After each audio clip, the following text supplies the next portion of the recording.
Okay, good morning. We're going to get ready to get started. I know we have a little bit of a delayed start. We wanted to make sure all the cameras were working, so just FYI, this meeting is being broadcast all over the state, all over the nation, actually. And so anyone with the link will be able to see us have this very great discussion here today. You all should have a blue folder. Inside of the folder, you have an agenda and some other things that we will discuss today. But I will start us off with introductions. My name is Dakota Doman. I serve as the Director of College Completion here at the Coordinating Board. And I will also serve as the administrative point of contact for this particular council as well. I'm very excited about you all being here and the work that we're going to do together. And so we're going to start off with introductions, and we'll go all the way down to Agatha, and we'll come across, and then we'll go down to the table, and then we will allow any individuals on the phone as well to introduce themselves as well. Yes. Good morning. My name is Agatha Thibodeau. I am the current chair of the Continuing Advisory Committee for Special Education, and also am a parent of a 12-year-old with autism. I am not actually officially on the committee. I have just come to take notes for the person that will be appointed from the CAC. Thank you. My name is Jennifer Martinez. I'm the CEO of the ARC of Texas.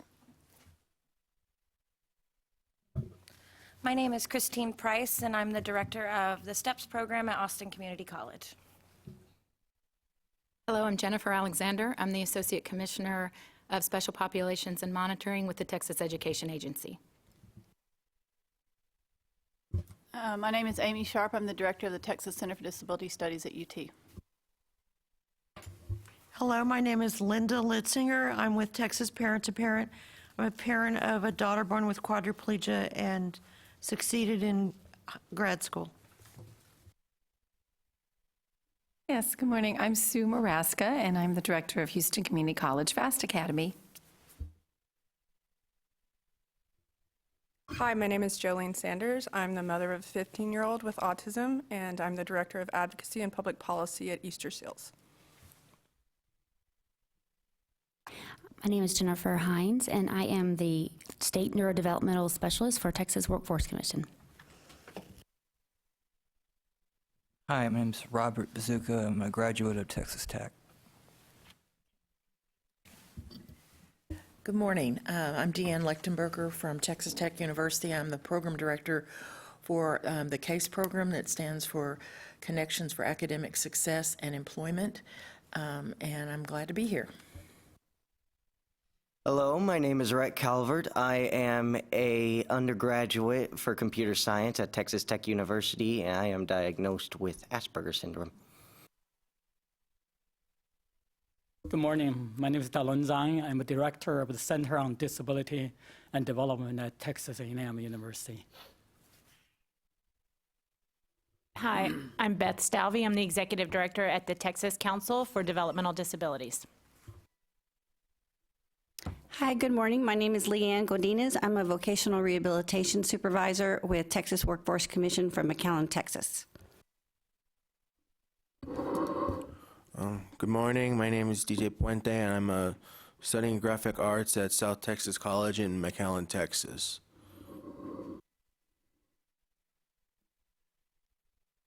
Thank you all for that introduction. Do we have anyone on the line who would like to introduce themselves at this time?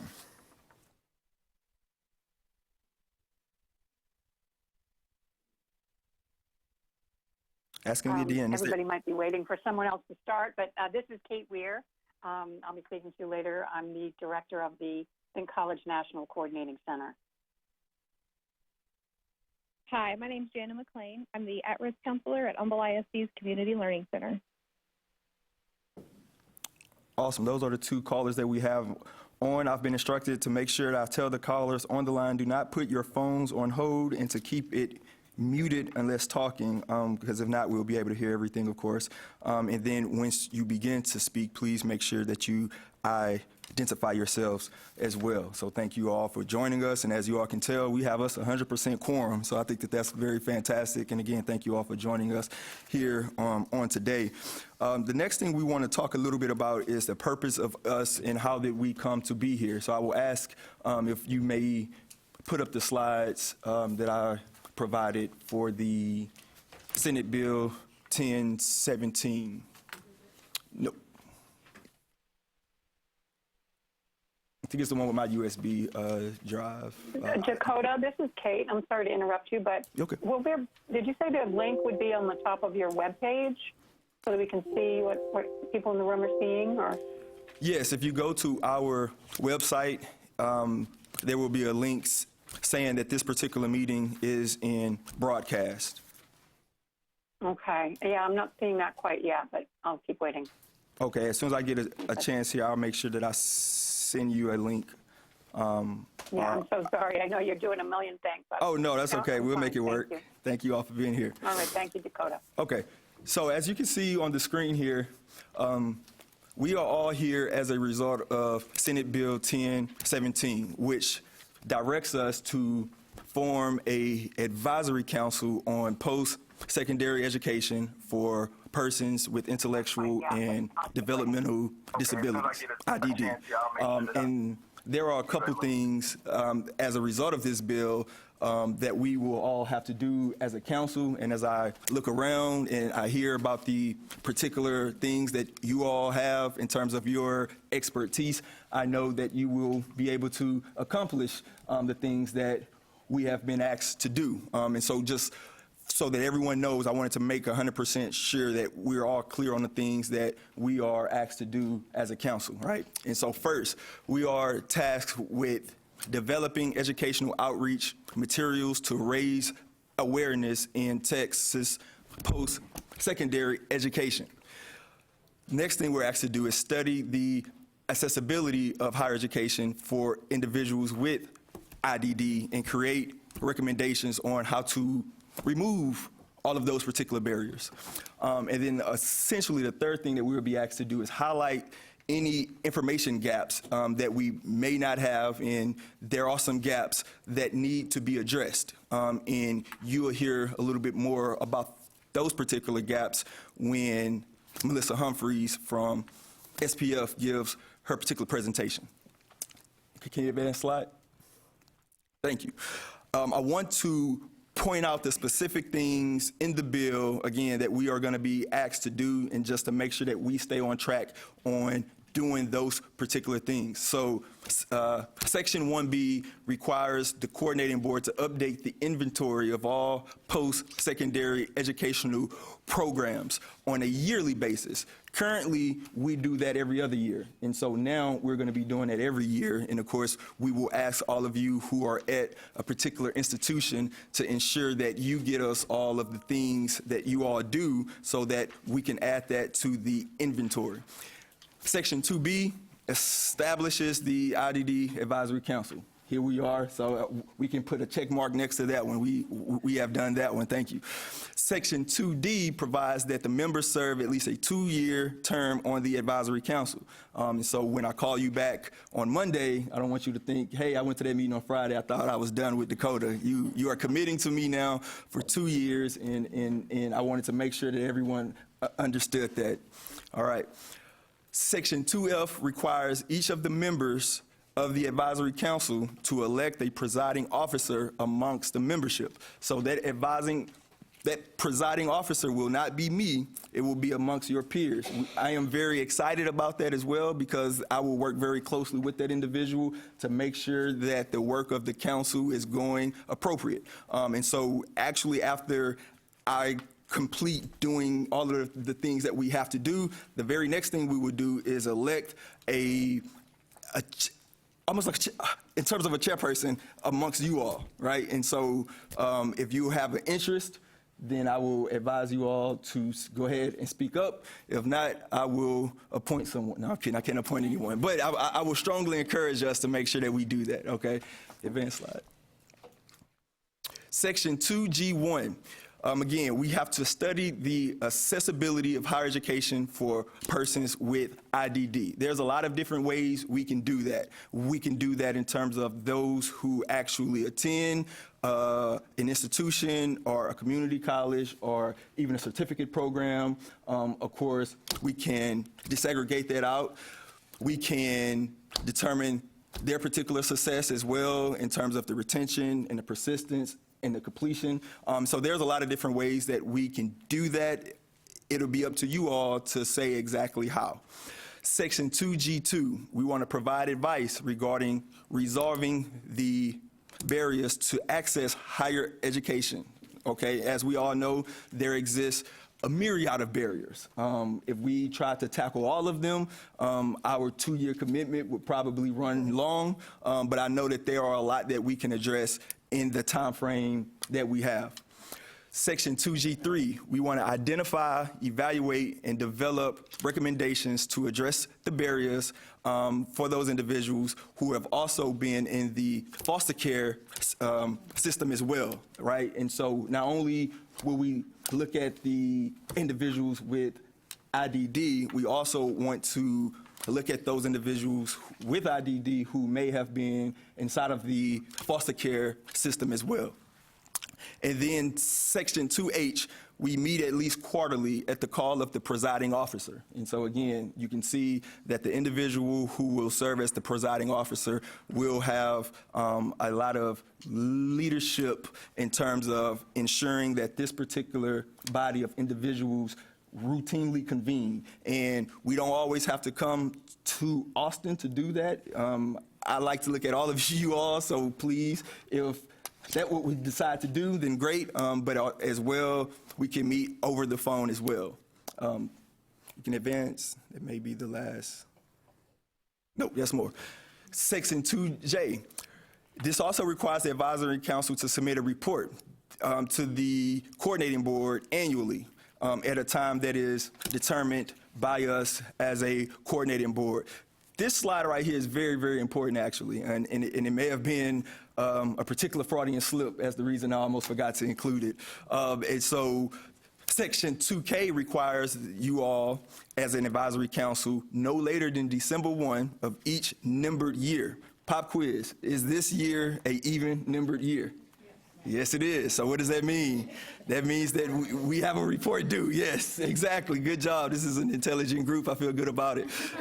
So by December 1 of this year, we are going to have to submit a report to the governor, the lieutenant governor, the speaker of the House of Representatives, and members of the legislature and other stakeholders. In this report, we're going to do the things that we said we would do in terms of studying the accessibility, being able to make recommendations, all of those things. And we're not going to wait until December 1, right? We're gonna have this thing done long before then, I'm sure.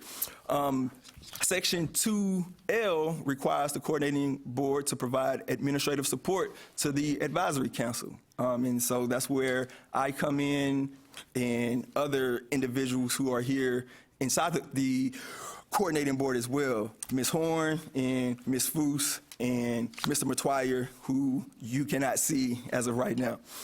Section 3B requires the advisory council no later than December 1 to complete the initial report. And so again, when we meet quarterly, we're going to discuss different things, but obviously in order for us to have a report completed in a timely fashion, we're not going to be able to only do the work when we convene, right? There's going to be a lot of work done through emails, through phone calls, through text messages, through voicemails, all of those things as well. And so we are not going to be able to rely on the space here to do the majority of our work, okay? And that is the last slide. All right.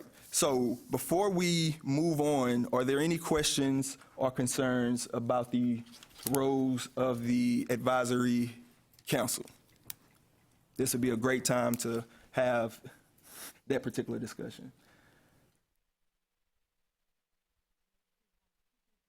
Yes, please. You want to access your mic so you can hear you on the broadcast. Perfect.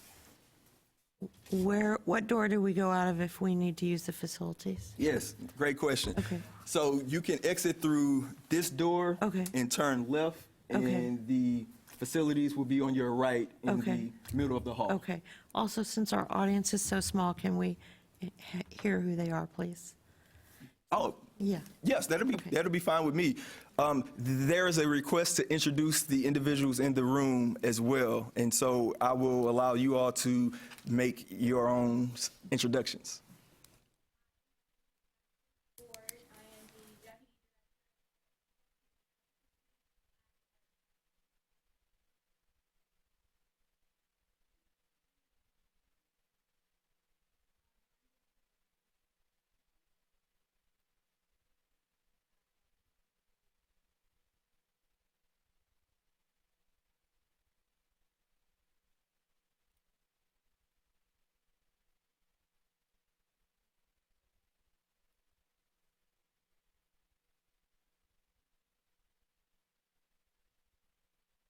Is that all? Thank you all for being here with us. Thank you, Linda. Are there any other questions, again, about the roles of our advisory council? Again, the work that you all are going to be doing will be very, very important for the state of higher education in the state of, so it's going to be very important. Is there any other questions at all before we move on to the next order, which would be to elect the chairperson?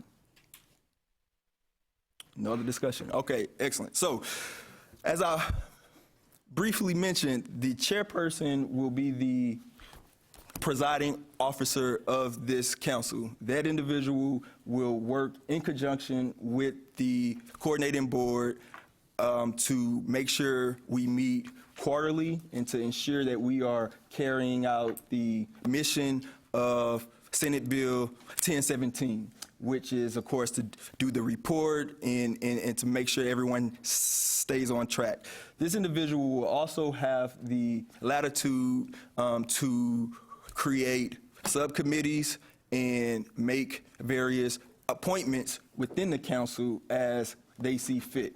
Again, we are all going to be in this for a 2-year commitment, and so this individual will essentially serve as the president in a sense to make sure that all of the business of the council runs smoothly and that we can produce a product that we are all very proud of. And not only that, but to ensure that we produce a product that is going to be very effective for this particular population of persons as well. And so it is a very important job.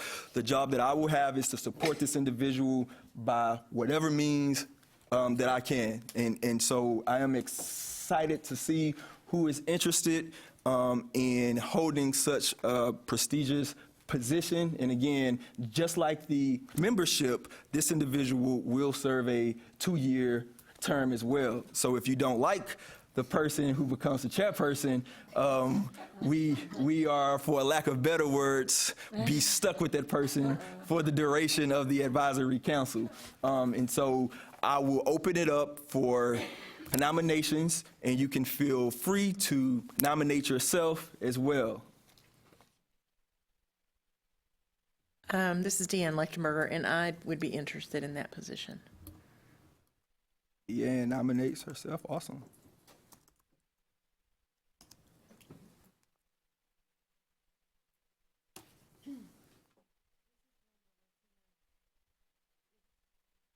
This is Linda Litzinger. If Agatha would be interested, I would be nominating her. I don't think I'm going to be eligible for that. Okay. Because I'm just kind of sitting in. I didn't Until then, okay. Yeah. But thank you. I appreciate it. Yes. This is Amy Sharp, and I would nominate Dr. Zhang if he would accept the nomination.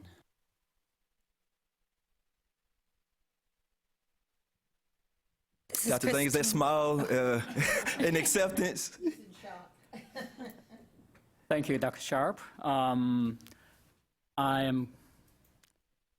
think I'll decline. Thank you for nominating me. But I think Dr. Sharp is a better person because she resides here and I'm far away. So I will nominate Dr. Sharp.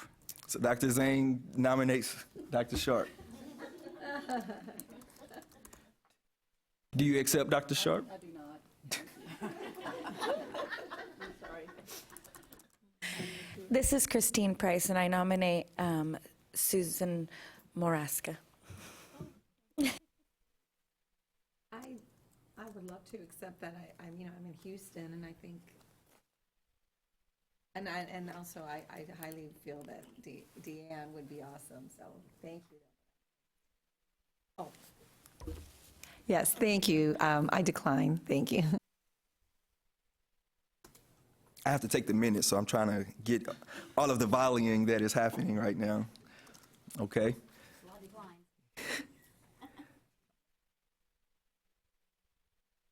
We have one nomination as of now. I am still looking around the room like that school teacher to just, if we are completely okay with the one nomination, we will move forward, but I want to ensure that everyone has ample opportunity to allow themselves to be the chairperson as well. So I will hold just for a couple more moments. Yes, is there anyone on the phone as well? And again, this is a person who I will work with in person, over the phone, via email, whatever the case may be. So I don't want anyone to feel geographically as if they can't go ahead and participate. I will come to Houston. I am originally from Houston. I'll go to Lubbock. I graduated from Texas Tech. So I can go all over the place, as long as the travel budget allows. I will also mention that I live in Georgetown, so I am local, but I travel back and forth to Lubbock, so you may not have to go to lovely Lubbock unless you just really want to. Okay. Thank you for that, Deanne. So no other nominations at this time? Okay, well, Deanne, it looks like we have ourselves a presiding officer. By default. I would have nominated you. You know, I just don't think anyone wanted to work with me, Dan. I think that's what it is. No. At this time, I wanted to allow whoever that individual would be, which now we know it is Deanne, to tell us a little bit more about themselves and why they are interested in the position and all of those things, as you will. Okay. My name is Deanne Lichtenberger, as I mentioned. I've been a public school teacher for 17 years. Have been at the university level for, almost 20. And the reason I'm interested is just because this is an area that's near and dear to my heart. When I first started teaching, I was just on the cusp of when 94-142, or what we currently know as IDEA, was being put together. And I see higher ed, quite honestly, as the next bastion that we need to storm the hill for to make it fully inclusive. I've learned a lot. I learned a lot from these two gentlemen sitting on either side of me. Our students are our best teachers. And I want to be able to see that more and more colleges have the opportunity to build programs that help support students with disabilities regardless of their abilities. And I want them to also be able to look at them in a strengths-based way. That's how our program is set up. The other thing I want to give a shout out to is Sue and I were among the group that originally started pushing for this legislation. And Gerard Jimenez, I want to put his name in the record as having been closely related to it as well, so that it's really neat to see that people do listen to your voice at the legislative level as well as at the state agency level. So I just want to encourage everyone to be very forthright and very straightforward. I'm a pretty straightforward person, so what you see is what you get. If you don't like me, talk to Drew, and he'll try to make you feel better about it. But anyway, I'm thrilled to do this. I'm excited to see the progress that Texas is making, and I look forward to working with each of you. Well, thank you. I think that deserves a round of applause for your adamancy to serve. Thank you so much. And again, this individual, now I don't want you all to look at her saying, well, she's going to be the one to do all of the work. That cannot be. We will not be as successful as we possibly can. So, of course, she will have the latitude to make different appointments in different committees as well to make sure that we advance the work together. And so this is going to be a shared governance thing that we have to make sure that we all are going to be as successful as we possibly can, because I'm very excited about this group. So again, thank you all for being here, of course, and thank you as well, Madam Chair.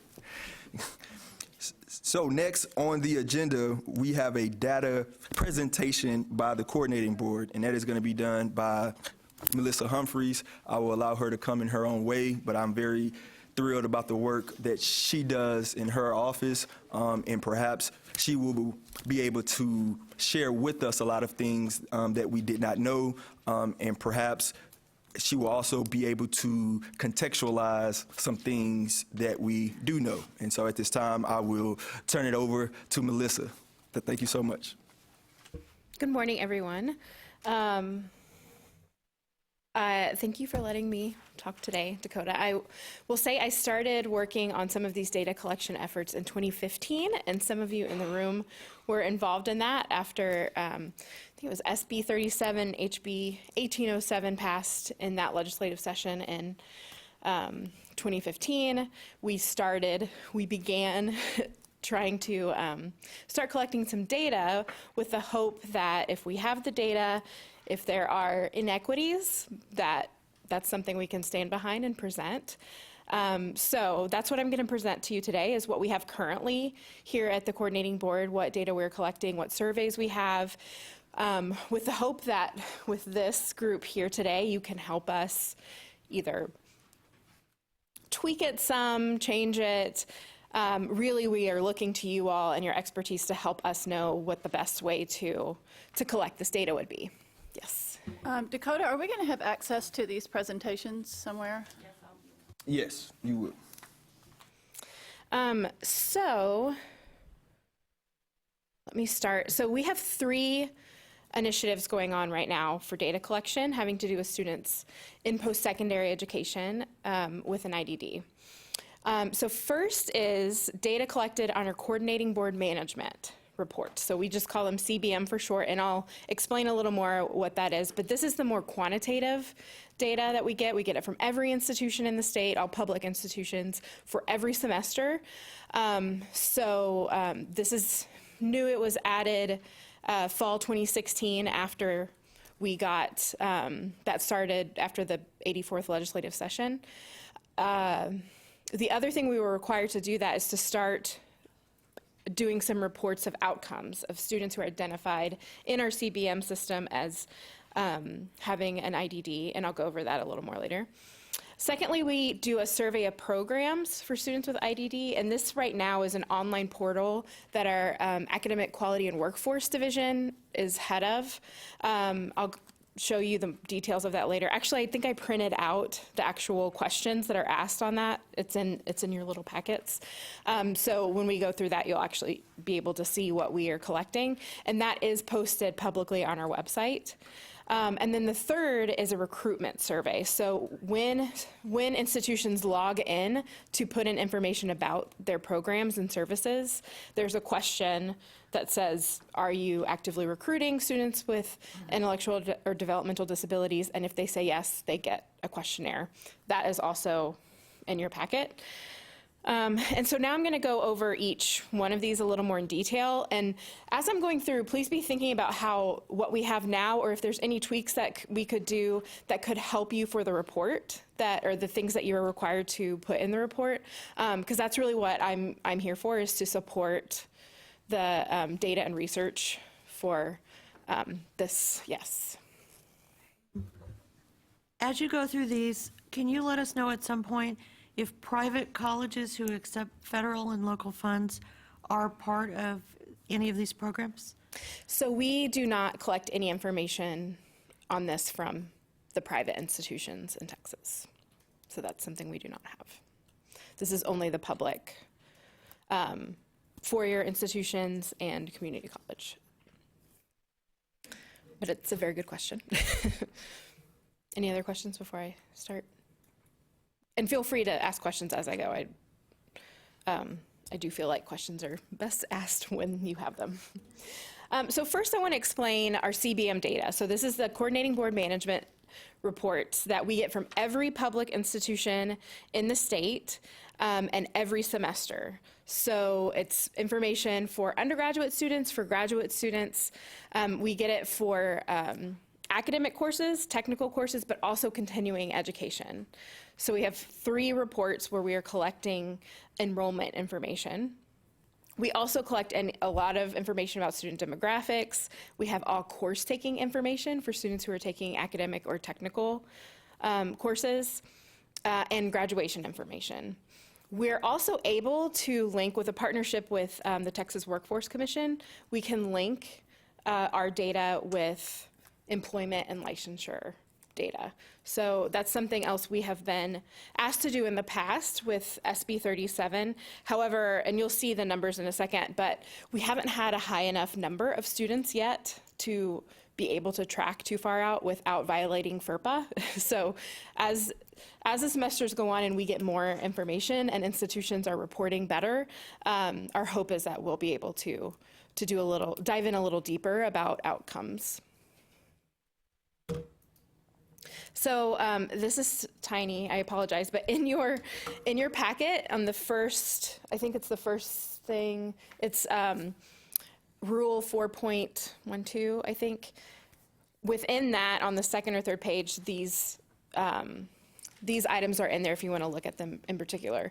But I wanted to go over the exact question that is on the report that institutions give us this information. So for every student they report as enrolled, they are required to mark one of these choices for that student. So the student is not identified as having an IDD, the student is identified as having an IDD, or the student is identified as having an autism spectrum disorder, but not an intellectual or an intellectual disability.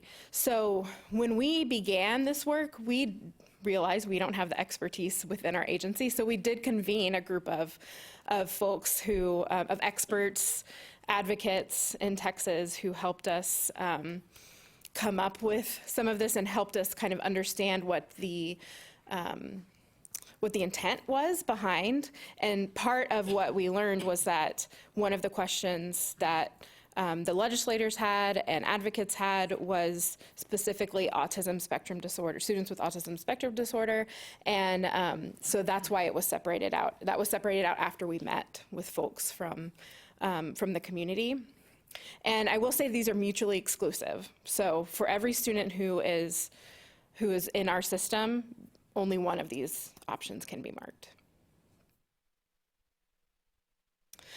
So let me bring us back to we had to define what IDD was, because in the past, there's no other part of our reporting where the reporting officials were required in any way to coordinate with the Office of Disability Services, where this information would be.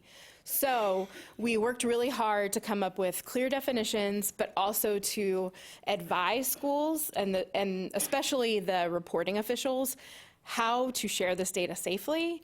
And for good reason, we got lots of good questions from Offices of Disability Services, like, how do we make sure this is not being used in a way that's not allowable? We want to make sure we follow HIPAA. And because this is just one indicator, we're not asking about what services a student received. We got lots of legal advice about this. So what we talked about was, as long as there is a secure way to move data, this indicator, between the Office of Disability Services to the reporting people. Some schools have set up their own reporting within Office of Disability Services, so they enter it in and it shows up on the reporting folks' screen. So I feel the schools where I've talked to, they've been really good about this. You know, they've been trying really hard to make sure that this is not violating anything, that their data is safe. So if you look at the definition I gave you, we met with stakeholders. We did not make this up on our own. We are not trying to get data officials or faculty or anyone to diagnose a student. That is not what this is about. This is for students who have already identified themselves to the Office of Disability Services. So we started with the DSM-5 definition of intellectual disability, and then with advice from the group we were working with, kind of made it a little more general, less prescriptive, and pulled out separately autism spectrum disorder. So that's where it stands now. I do want to say that this rule is there, and I'm so happy to have an official group of experts that is part of our agency now, and as we would love to hear your feedback on this, and I know you may have ideas for how to write this better, and we're happy to hear that. So don't feel like this is where it ends. If you have any ideas about that, I'm happy to talk with you. But this is where it is right now. Just wanted to let you know how it looks now when schools are reporting this data to us. Yes. So we would be able to like suggest that, you know, when you say developmental disorder per the DSM, we're leaving out ADHD and learning disabilities, specific learning disabilities. Yes, and we were, so when we talked to, so it was Senator Zaffirini who passed these first two bills that we were following, and the intent, after talking to her office, the intent was actually to focus on students with intellectual disorders and autism spectrum disorder, not including ADHD learning disabilities. I guess my concern when just focusing on autism, when you put IDD and autism together, it's like you're saying that with autism comes IDD, and that is not the case. That's why we separated out in the question, actually. So there is an option for autism spectrum disorder without an IDD. Currently, though, with employment, ADHD and LD have a lower successful rate right now than autism, which is, we worked really hard on autism, but right now there's a subgroup that is really struggling. Yeah, I mean, I think that would be something to talk about here. This was, these were made as a result of SB 37 in the 84th legislative session, and so that's what we were following then, but I didn't know this if that is was what you all hear. is an option to. You know, I don't know. I'll check, because in the bill that was passed, it was specific to say intellectual and developmental disabilities, and then so I'll see with our legal. I mean, if it's something that we can expand. Because per the DSM-5, those are under there. When you Under say intellectual disability? Under developmental, because our board says developmental disabilities, just intellectual and developmental. So that's why I don't mean to harp on that, but I'm just saying there's a big subset under developmental. Absolutely. Yeah. So this is something we can talk about, and I on my end I can talk to our folks in legal to make sure this is something we could think about. Okay. Yeah, absolutely. This is Deanne Lechtenberger. Also, if you look at the federal definition of DD, which I know the TCDD uses, I think it would be a little bit more inclusive. Okay. As to what Jennifer was noting. This is Linda Litzinger. So I think I'm hearing you say that if you have, for example, cerebral palsy, and that might come with blindness, deafness, physical disabilities, that we're not talking about this for this effort. Is that correct? That's correct. In this definition of it, it's specified as intellectual disability and students with autism spectrum disorder. Okay. As it stands now.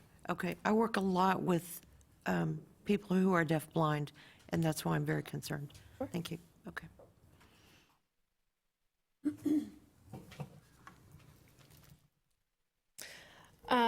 Okay, so we just talked about the definition. So here's some of the data we've gotten so far. As you can see, this is out of the whole state. So the numbers of students who are being reported to us is somewhat low, which is why we haven't been able to track too far out. But again, we've separated out intellectual disability and autism spectrum disorder. But I will say that over time, so I think the fall one is better to look at, because that's where you can really see improvements in reporting often. And so our last fall, we did see a huge increase in not huge, but an increase in the number of students who are being reported. Also, I went back and looked at how many schools were actually reporting any students, and that has increased. So I take that as a sign that more schools are starting to actually try to report this better. Because I think at first a lot of schools just didn't know what to do because it had never been required. We had never talked about it before. So I'm hopeful that, over time, schools are getting better at this. And, if we expand it, then we already even have a base of where to start. We're not starting from zero because these conversations have already been happening. So back to the definition in this data, the name of this committee is IDD with the developmental. So how will we reconcile, we're only collecting data on intellectual disability and skipping the developmental disability? I mean, we can talk about that. I mean, this is just what we have right now, so we can talk about how to adjust as needed. Yeah, I mean, I think that's a great point, and that goes along with the gaps so that we discussed earlier to say, as a result of this council, we're going to have conversations, and we're probably going to discover a lot of different gaps as well. And so I think that will be a glaring gap to discuss here and then to strategize around how we're able to reconcile that as well. Right? Yeah, absolutely. I think these are all very good points, and that's why we're very glad to have experts on this. So, and I had a taking question notes on it, so I will take it back. I was wondering what your percentages of number of schools that are not reporting. I don't remember that off the top of my head, but I can get that to you.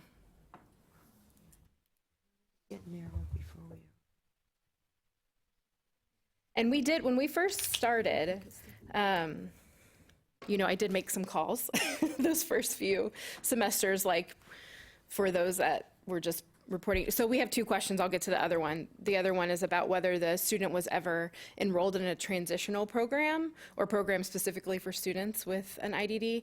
So I went through and looked at the schools that had 0 on everything on those two questions and made a few calls. And most of the time it was like, we're trying to get our data systems to catch up with this request. But also with the start of this, I think it's probably a good time to check back in, and make more calls. Just to clarify, this is data that is from self-identification of students to an institution who Correct. then report it. Yes, correct. It is from the Office of Disability Services, who will get it when the student comes and identifies to the office. And we had lots of conversations to make sure that that's the only way this is getting to our data. Yeah. Yes. I don't have a mic. Oh, wait. Okay. I was just wondering, for programs like our PAS program, it's for students with intellectual developmental disabilities, but it may not be recognized as a university degree program. But we have students attending, and they are trained they're trained for employment, and their rate of employment is really high. So I was wondering whether those students were included in this data collection, and who do you actually have for example, Texas A&M University is huge. So, but probably somebody may not know all the other things other people are doing. So I wonder who is the contact person for the university, whether that person has all the information. Yes, this is a very good point. We talked about it a lot in our first meeting in 2015, because in our data, you're right, we're only collecting students who are in, so the 001 includes students who are in academic or technical courses, and the 00A is continuing ed. And there are several programs that we learned that are not, those students would not be captured. And so at the time, we talked about a few ideas, but this might be another time to bring this up. Because we don't already get the data of certain programs, we would have to set something up, possibly, like have a new data transfer of, where schools give us the information of the students they have, so then we can track. We can look at the employment outcomes, things like that. So that's definitely something that we can we can discuss as part of Our this. post-secondary is similar to what Texas A&M is doing, and UT doesn't even know we exist. It's Right. a certificate program within our unit. And so if you call the Student Services for Disability, they're not going to think about us. That's another we had good the- point is you all can help us know who to be reaching out to. And I was going to say that also happened with Texas Tech. They didn't report anything, and it's because it went to Student Disability Services. Don't ask me why they didn't report it, but we're separate in a whole nother building on another part of campus, and our students all earn degrees, and they are a subset of student disabilities. But again, I will go to the portal and help you get this done. Yes. But yes, this is an issue we've had too, is we don't have, we have a few set listservs at the agency, but because this has not been something we've been doing very long, we don't have a listserv of who to contact at the programs. And so that's where we would really, I think that's a place where you all could help us a lot. Is there a consideration, is there an opportunity for LEAs to be able to access this, to be able to also determine school of origins? They have the indicator 14, post-secondary, and don't do a very, oftentimes have a difficult time trying to see where students have been. So if you have this database, is there a way to connect with the LEAs and then also start to disaggregate that data to see where we have programs and where students are actually getting the counseling and the services to be prepared for post-secondary? That's a very good question. That is TEA data, so we would need to, and it's not that we never share data, but this is something we haven't shared in the past, is identification of any sort of disability.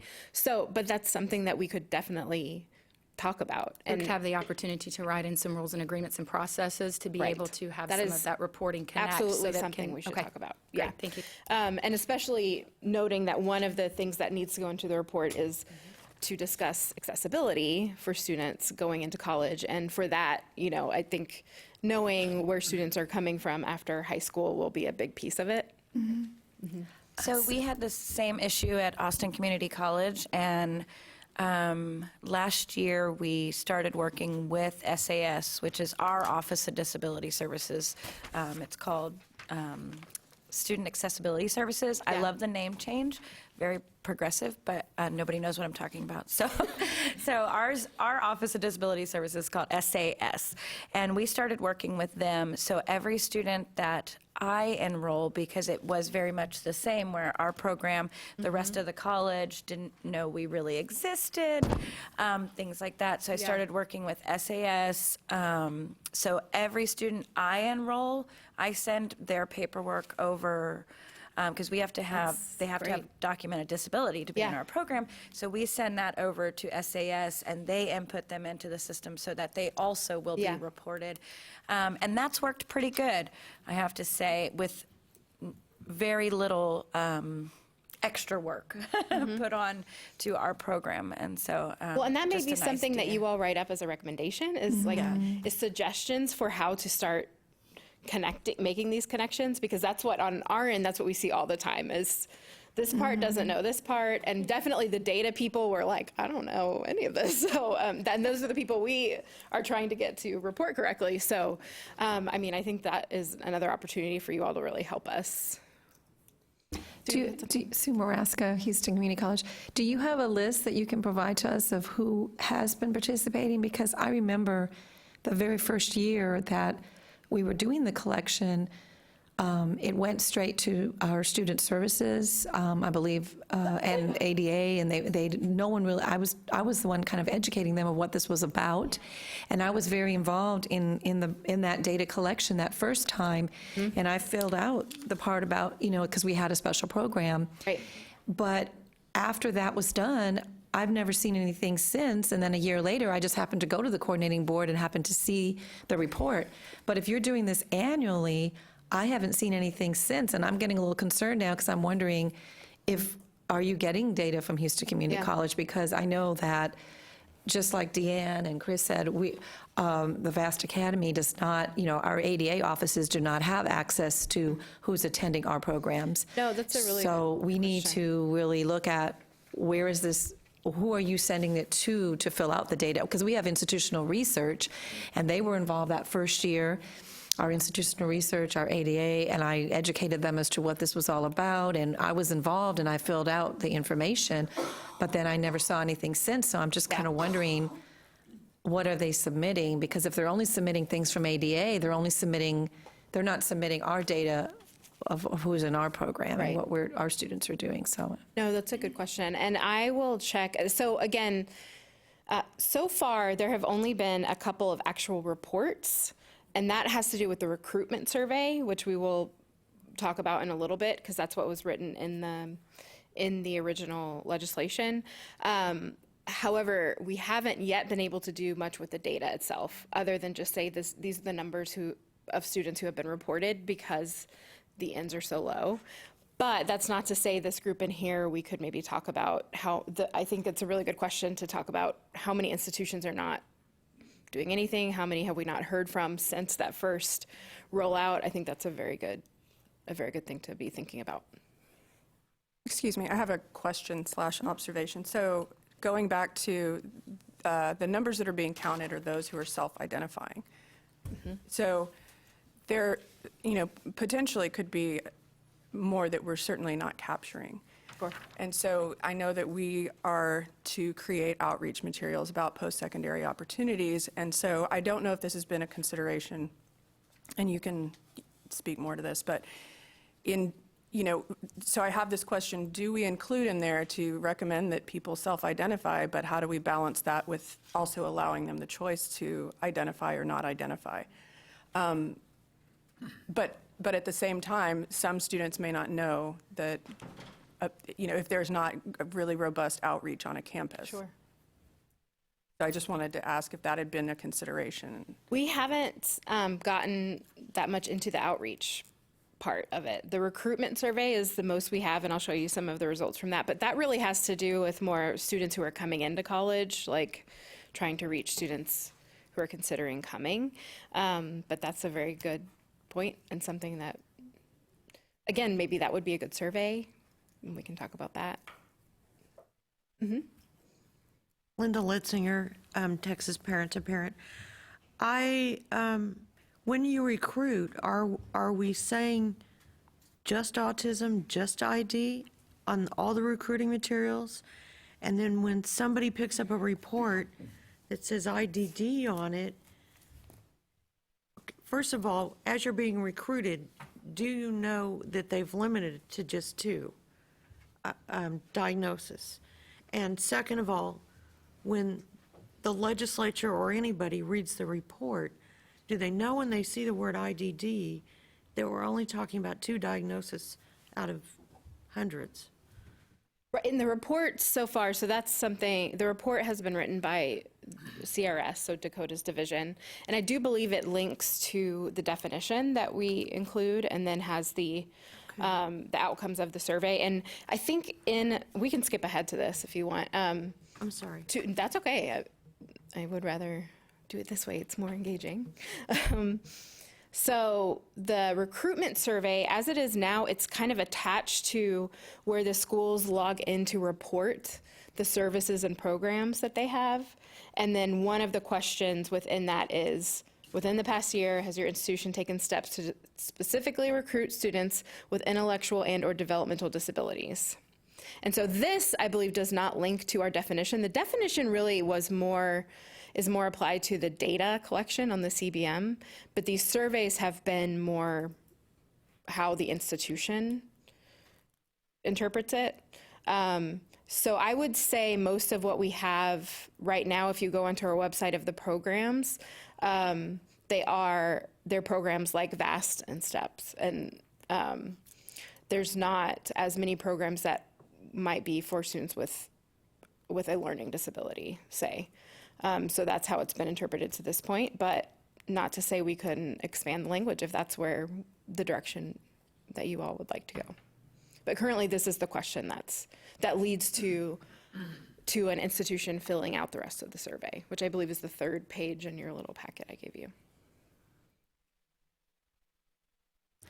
Yeah, because I'm confused. So do they just have to have one or the other? Does this exclude comorbidity when they have more than one? No, it does not exclude. Okay, This is Leanne Godinez. I just have a comment on the number of students that are reporting. We find in VR that a lot of students only access services in the first semester or the second semester, but they're continuing long-term. So I just want to make sure that the schools are aware to possibly do a cross-reference for the students that were in previous lists, because those students are probably still attending college. Sure. But they feel like they no longer need services. And we've talked about that within our division too, as when we are moving forward and looking at outcomes, one thing that we should do is not only look if they were reported every semester, but if they ever were reported for the reason you're saying it, because they may, depending on the system that the institution has, this is institution by institution, it may be every semester the Office of Disability Services is giving that list, and if that student didn't come then, or it's lapsed, then they may not be reported again. Other institutions, it's left on because they don't change it once it's put in. But yes, so this affects how we would do analysis. I think that's a really good point, to make sure we're always looking at who was ever, and then it could also affect recommendations that you give to institutions. Okay, let me go. So the next thing that we do, and this is, I think I mentioned it, this is led by our Academic Quality and Workforce Division, AQW. But how it was started is we gathered survey examples, actually from Think College, Texas A&M sent us one, so to get some basic information about programs, so we could start a Texas-specific public list of programs. It's updated continuously. An institution can actually go in at any time and update it. I think the issue we've had most here is who does the link go to in the institution, to make sure that person can either fill it out themselves or get it to the right person to answer to get all the correct information.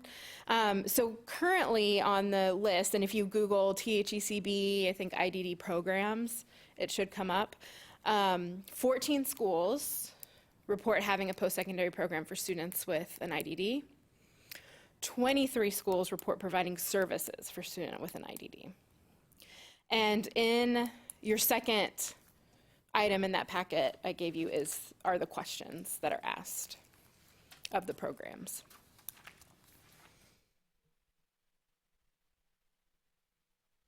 And we talked some about the recruitment.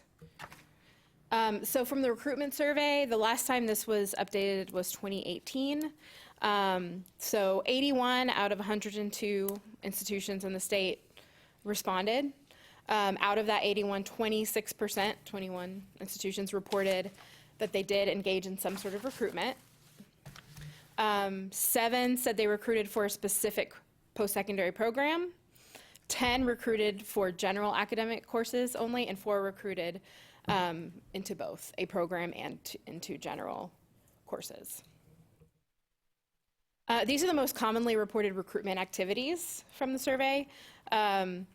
Presenting at secondary schools was the top one, but career and transition fairs, distributing materials about programs and services, and including the information on websites.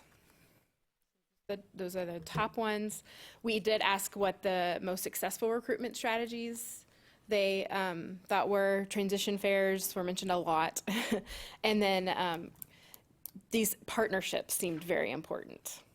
So partnerships with parent groups, with advocacy groups, school districts, TWC, that really came up in a lot of answers.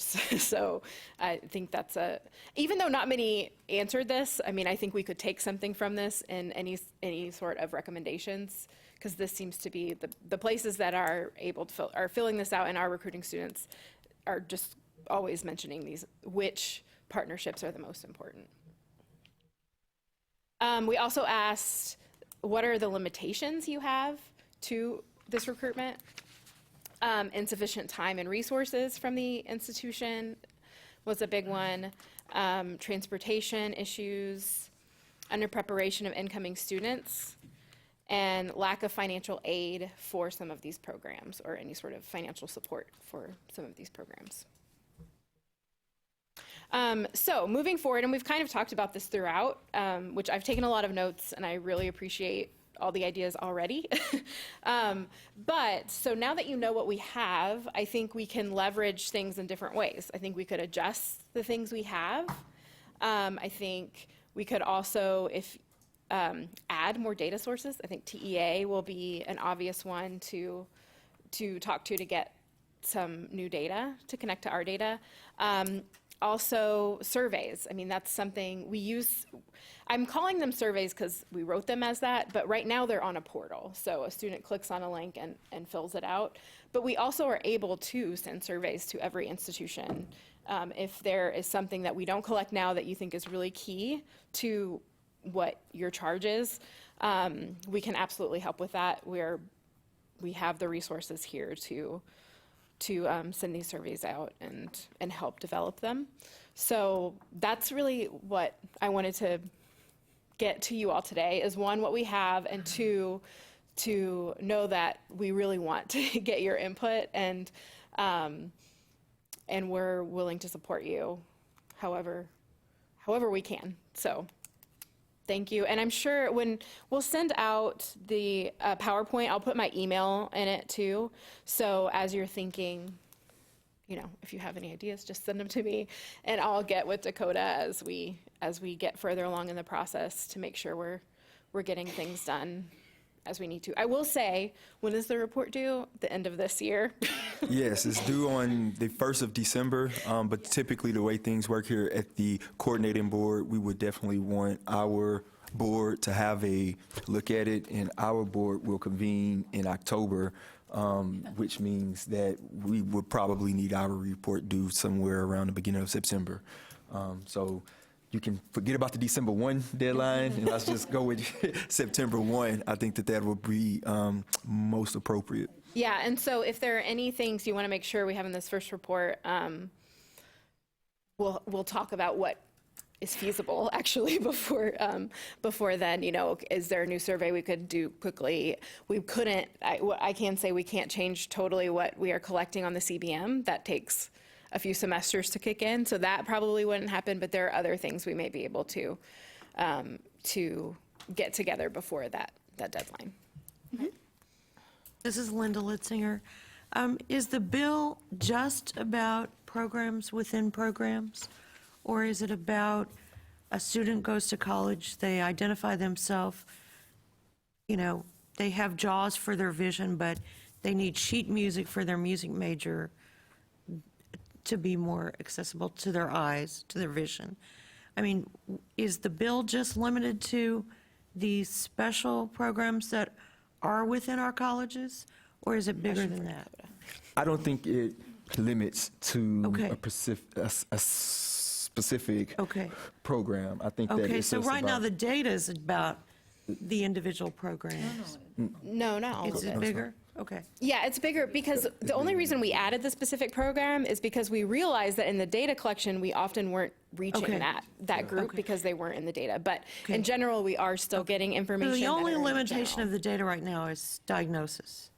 Yes, if that's something you want to add, we are not. Yeah, Thank you. that's currently Okay. not what it is. Yeah. Thank you.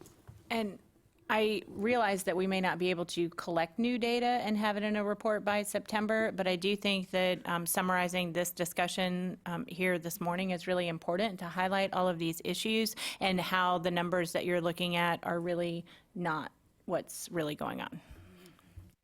Yeah, Beth, I think that's a great point. Can we go back to the slides that highlighted the limitations? Yes, right here. And so I would, for one, of course, I'm going to ensure that everyone has all of these things. But as we continue to think about the recommendations, I think that it'll be very important to add to this list, because I'm pretty sure this isn't an all-encompassing list.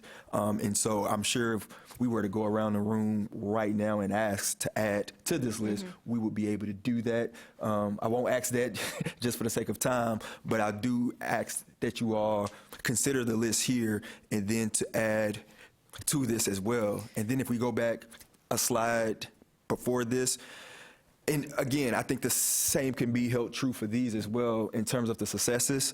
I think that it'll also be incumbent upon us to add to this list as well. So in our report, I would want us to have a robust list of things that work, and then things that, of course, do not work, and then ultimately have the appropriate recommendations around how can we strategize to eliminate the things that do not work and operationalize the things that are working.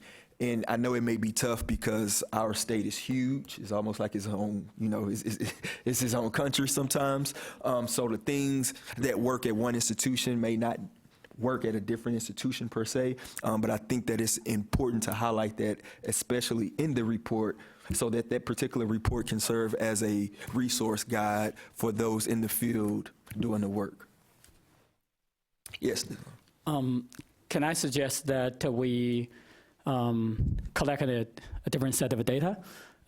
Just how many institutions, whether public or private, I don't know if you want to collect a private, but collect data on universities or colleges that have programs that are specifically for students with intellectual developmental disabilities. In reality, most of the students are attending those programs than the general degree programs. So I think it's worthwhile to know how many programs are there in the states that are specifically targeted students with the intellectual developmental disabilities. That will help us to describe the picture, the bigger picture. And I do think this is not everyone yet, but as of now, we have 14 schools that are saying that they have it. So I think one thing we can do, and this definitely can be done before the report, is getting your input on how to be getting this survey out to the right people. I think it would also be important to look at the data from TEA and TWC as to how many students they're serving in higher ed, because I think when we look at those numbers, we're way underreported in the data that you're collecting. Not that you haven't done a great job, because I really appreciate all you've done, but I think it's important to kind of look at how underreported this is and maybe how we go about tapping into connections that we have with our other two agencies. I think that'll be really important. And we already do have, we have MOUs, data sharing MOUs with both TWC and TEA already. Often though, when we add a new thing we're looking at, we just have to add to the MOUs. So I don't necessarily think that would be a huge issue. It's just something that has to be worked out. I just have to say that I'm so excited that we are collecting this data now. And yes, we have to make some tweaks and with everything. But, I started with STEPS 10 years ago, and literally, and I know the rest of you can say the same, everything we do, we've built from the ground up, because there was nothing. Like, we were reinventing the wheel. So it's just neat that this is happening, because we've been wanting it so bad for so long. So I'm just really happy to be here and glad you're collecting this data. Yeah, and I'm really excited to have you all here because, I do a lot of data and research stuff, but I'm not an expert in this field and I'm not there every day. So you all are the ones who can help us know how to make this data better because, we only know what we know, and we know you know more. So I'm really excited to have this partnership. The other thing I'm thinking of too is looking at when we're talking about, and we know every public university has to have a student disability services office, but I think polling the other programs to find out how they got started, what were the barriers to getting started, and the barriers to sustainability. I will say at Texas Tech, had it not been for the seed money we got from funding from TCDD, we would have not gotten off the ground. We have not sustained, would not have been able to sustain as easily if we had not had the Texas workforce come in and help us with that. So I think it'd be very important as we're giving information out of the importance of building these kind of programs, what are the things you need to be prepared to do, what are some of the barriers, and how those programs have overcome them. Because there are a number of programs that I think start really small with less than 5 students and maybe 1 faculty member that have no budget, and, you know, but it's a start, and then where do you go from there to build something larger? Yeah. I think that would be really important. That's a really good idea. Hi, this is Jolene Sanders. I don't know if you can hear me. If you've been on any committee with me, you probably know what I'm going to say. But I think in considering outreach and recruitment and looking at the data, it's really important to make sure that we're considering very intentionally those who are underserved or unserved in rural areas, Spanish-speaking families, or those who speak a language other than English. And I will just add to that as a possible recommendation. I don't know if I know we're getting ahead of ourselves because we're very excited. But I think that not just incorporating surveys of institutions, but really trying to get the student perspective and to increase their perceptions, because there is a whole group of folks who are interested in going to school and they're not able to go. I don't know that I mean, again, I haven't studied the data, but I think some of it is maybe seems anecdotal from the institution's recruitment efforts as to why they didn't come in. But there's a whole group of people that want to go and have real barriers. And it's not just because they didn't get to go to the recruitment session. You know, it's a lot more than that. And so I think really trying to understand that would help shape some of the programs at these institutions and trying to meet those needs.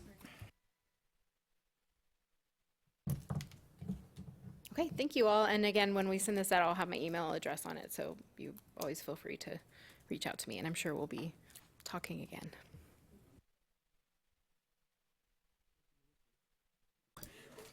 All right, Melissa, thank you so much. Again, are there any other questions for Melissa?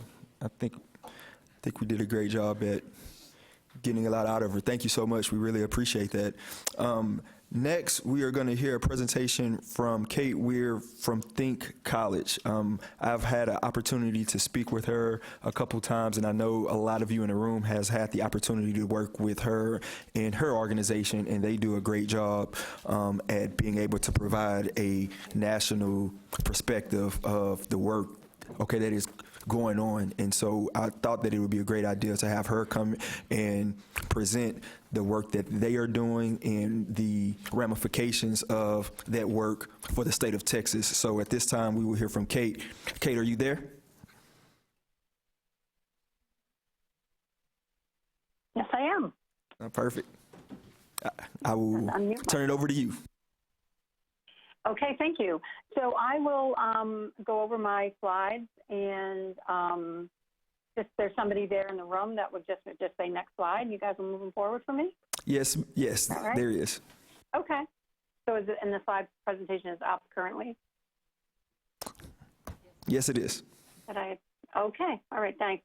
I have, you can't be on the phone and kind of watching because the sound is, it's not quite in sync, so I'm not able to really see what's going on in the room, but that is fine. And this has been a really, really interesting conversation so far, and I appreciate you all inviting Think College to participate. It's really exciting what Texas is embarking on, or in really, I think, in continuation of things that they've been doing the last few years. Very, very interesting conversation around disability type and so forth that we certainly engage with a lot for our work as well. But I am going to be sharing from the Think College perspective. We work with students who have a diagnosis of intellectual disability. So the work that I'm going to be describing and the federal legislation and so forth is all around that, that specific type of developmental disability. So just to clarify that and add that into the mix of as you guys consider how you're describing and defining the disabilities that you're collecting information on. So if you can move to the next slide, I think that's just my bio slide, unless it's already there. In case, for those of you who don't know me, this is what I look like. And on a good hair day, this is what I look like. And I have worked with in higher education for students with intellectual disability for over 10 years. The last 12 years, I've been at the Institute for Community Inclusion at University of Massachusetts, Boston.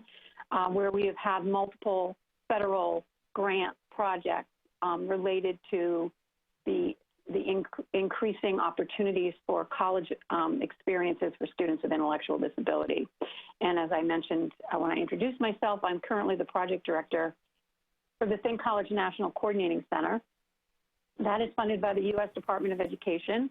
We have been funded as the National Center since 2010, and we do multiple things as the center. One of the most important is that we facilitate data collection and analysis from all of the federally funded model demonstration projects, which we call THECB, or Transition Post-Secondary Programs for Students with ID. And I'm delighted to at least virtually see my friend Sue Maraska in the room, and Sue and Bass Academy at Houston Community College was a THECB site in 2010 to 2015. So we worked closely with y'all at that time.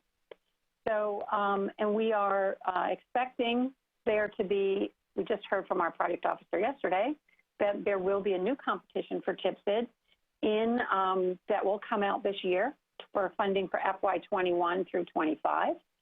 So that's excellent news for those of us who are interested and passionate about this subject, and also might align kind of interestingly with where you guys are in your process at the state level. So we could talk more about that at a later time, but we just got that good news yesterday. Okay, so I guess the next slide it tells about the National Coordinating Center. And the only thing I'll highlight there is, if you're not familiar, but I've heard several people mentioning it in the meeting so far, our website where we share our resources is www.thinkcollege.net.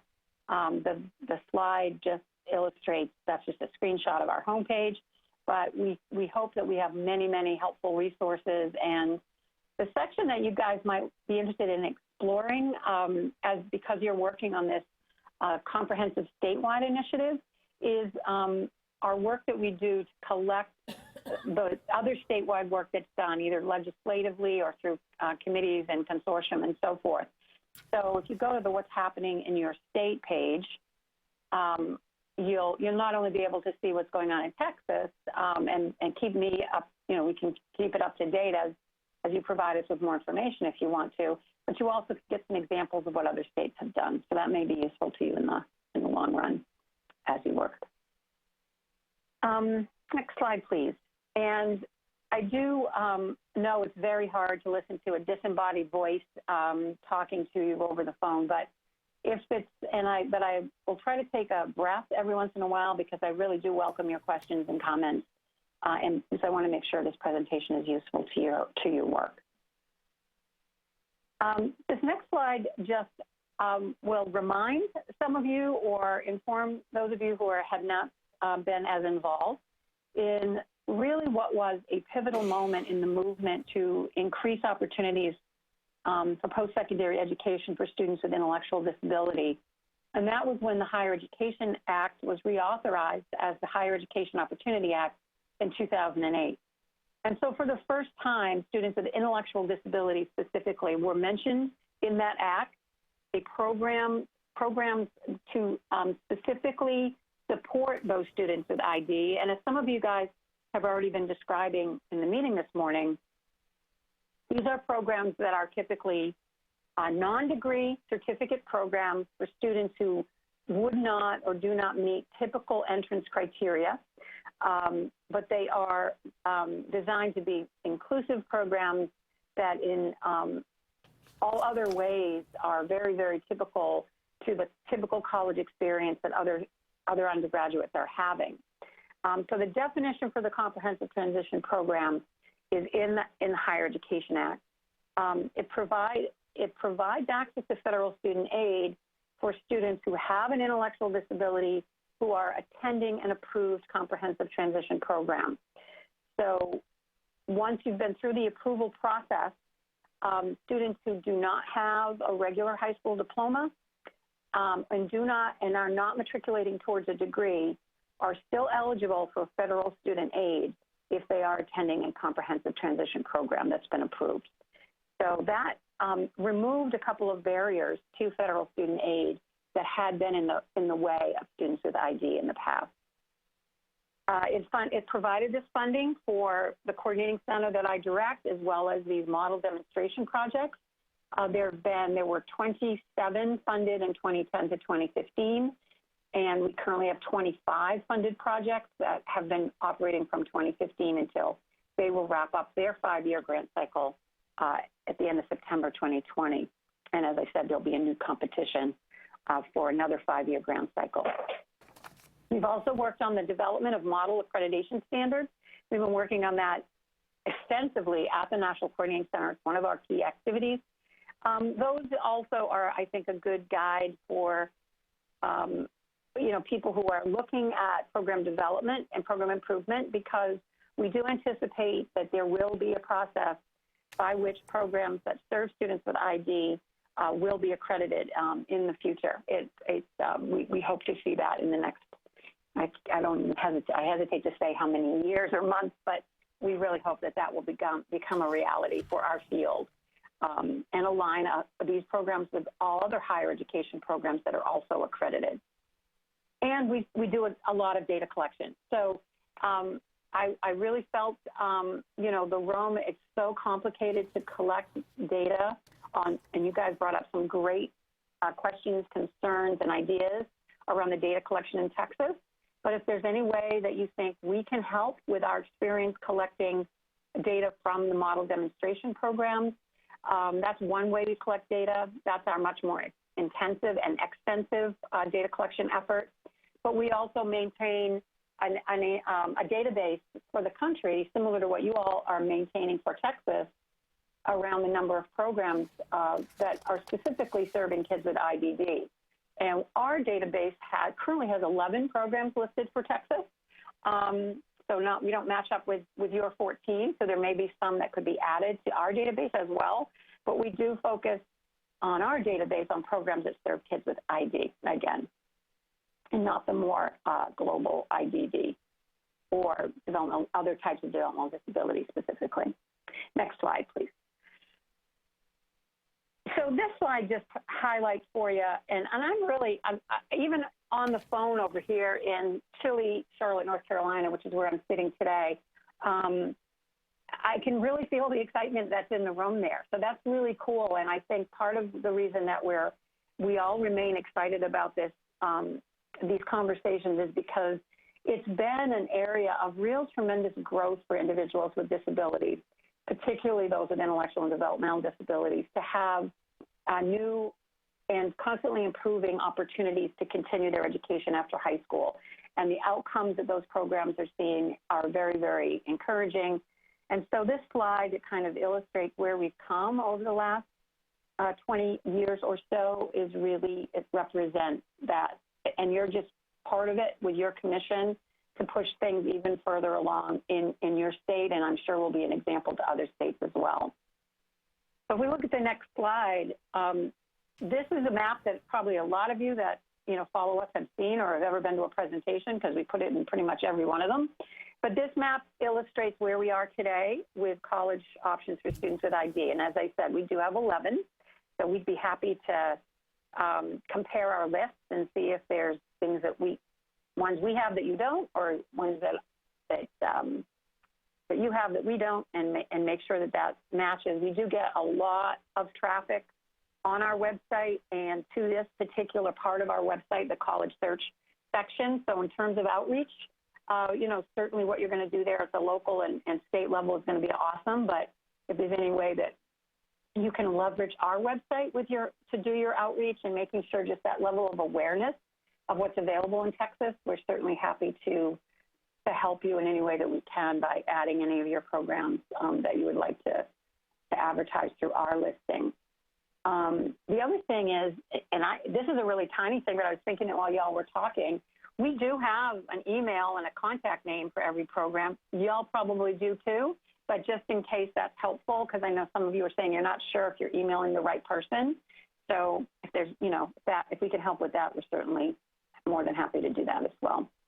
And then the next slide, I just wanted to show you really briefly, represents the programs that are currently approved as comprehensive transition programs and able to offer federal student aid. And we don't currently show any in Texas. So this would certainly be something for y'all to consider.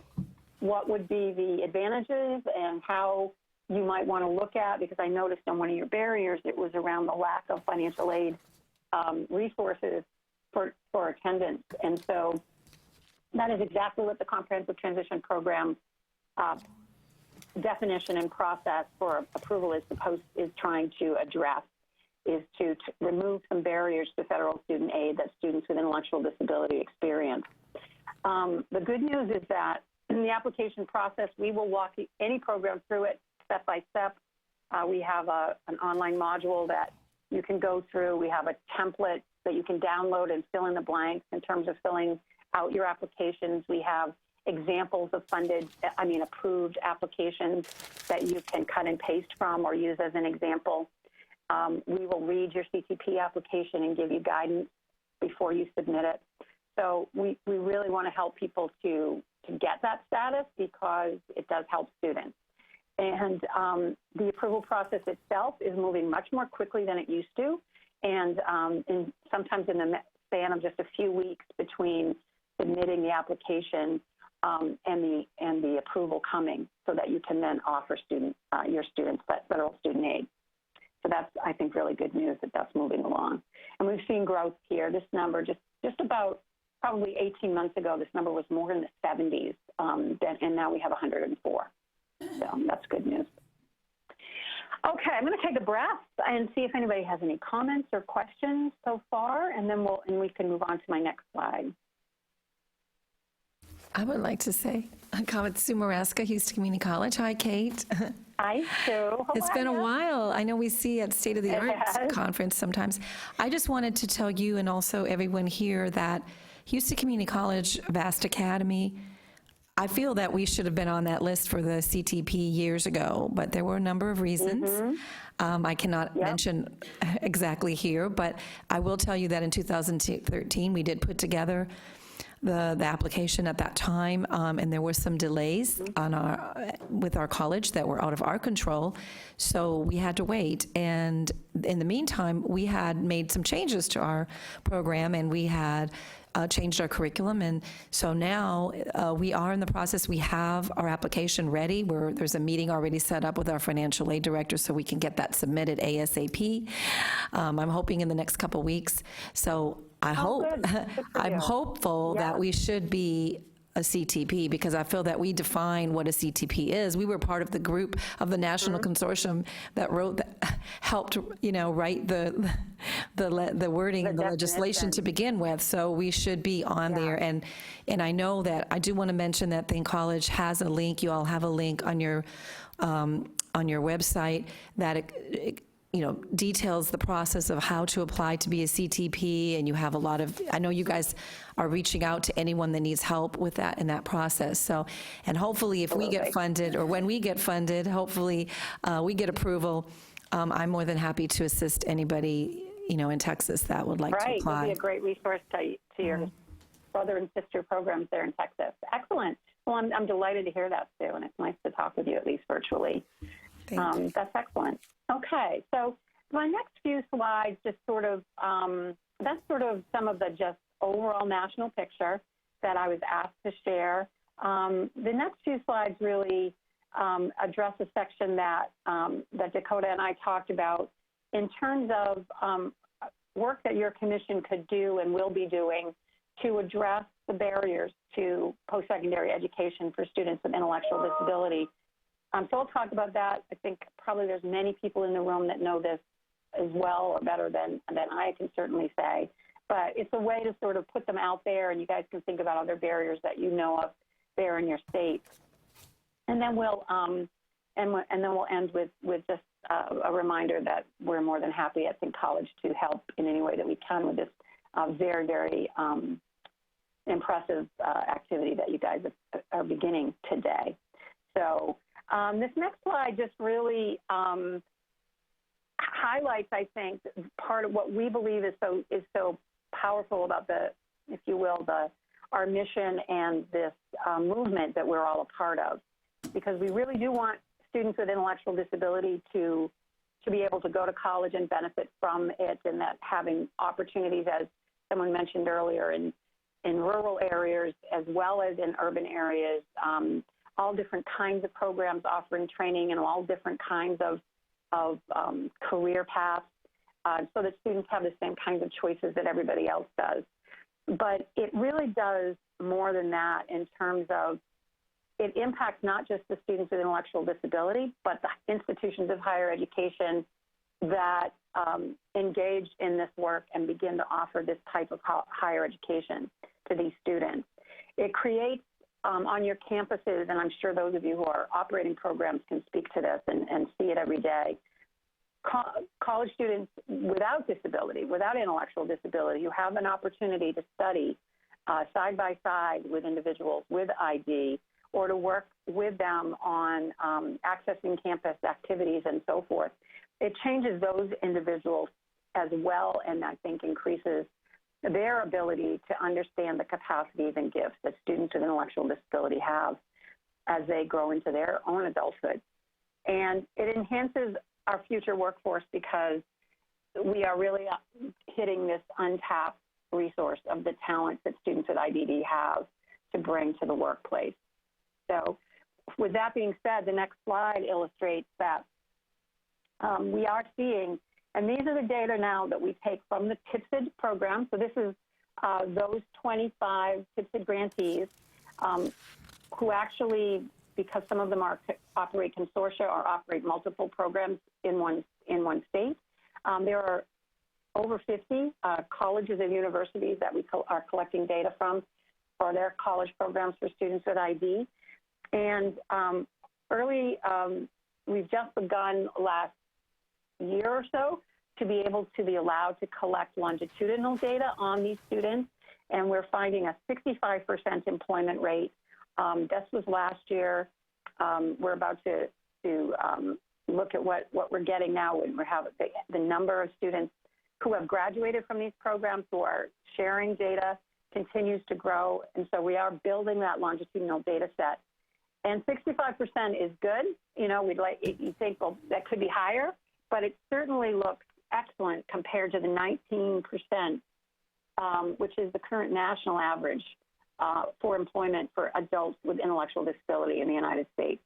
So these programs clearly make a huge difference. And so it's, you know, probably, I'm sure that's a lot of what has to do with why Texas, in its wisdom, has decided to invest in this kind of an opportunity for these students.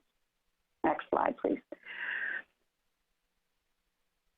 So your role of the commission, and you know, is really you have a lot to do, and I think you're thinking it through very well from what I can hear and read about it. But you're wanting to address barriers to full participation and to create, you know, diversity and inclusion on all your college campuses in your state, and to assure that those campuses are well supporting students who have more significant support needs, different kinds of learning challenges, and that they have that opportunity to learn alongside their peers without disability. And you want to make sure, I think, that you pay attention to the message, and I think the message is fundamentally diversity and inclusion. Now, this is in particular, I think, when we're talking about the development of new programs, this is a powerful message to send to higher education, that is fundamentally what our movement is about. But let's take a look at the next slide. And these are what I see across the country, or not only myself, but of course our whole team. When we work with the development of programs across the country, and we talk with families and students and educators, these are the barriers to participation that I think come to the forefront. I'd be really interested to hear from anyone in the room if you see others, or if you think that some of these are perhaps even are some of the greatest barriers there in Texas. Certainly the raising awareness of options, and you all have mentioned this already today and spoken with each other about it, but we find that we're constantly amazed at I am, you know, personally, I'll have a family member call and say, you know, I've been saying that I wanted my son or daughter to go to college at his IEP meeting since he was in the 7th grade, and no one ever told me even that thinkcollege.net existed. No one directed me to your website. I happened to find out about it through some other mechanism. And so we have to do, and we have to continue to do a great job, a much better job in making sure that families know about the resources and that educators in the K-12 system know about them, know about these opportunities so that they can be sharing those opportunities with their students and their parents and family all along the way of their education. And I heard you guys talking about, resources to that end, and I think that's critically important. We also need to develop more inclusive higher education options across the country, and so in your state, as you said, if you have 14 options, you're among you have the most or many more than many other states do. But of course, as you mentioned, you're a very, very large state.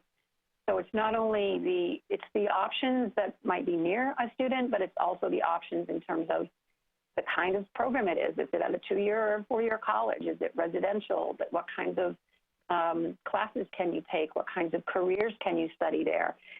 So the more options you have, the better able you are to serve all students who want to have that opportunity. There's certainly a barrier around paying for college for everybody, but that can be particularly extreme for students with intellectual disability who may have not saved for college or expected to need a college fund perhaps when they were younger.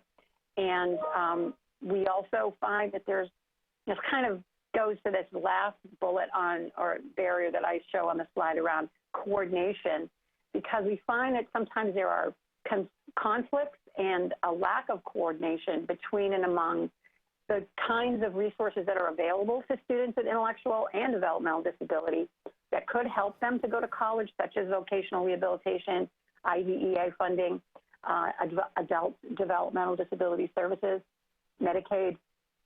We need to really be looking at how those programs can address any potential barriers to the use of those resources to support college attendance, and also ways in which they can cooperate and collaborate with each other so that everybody is pitching in and helping to support their clients' students to be able to participate in higher ed.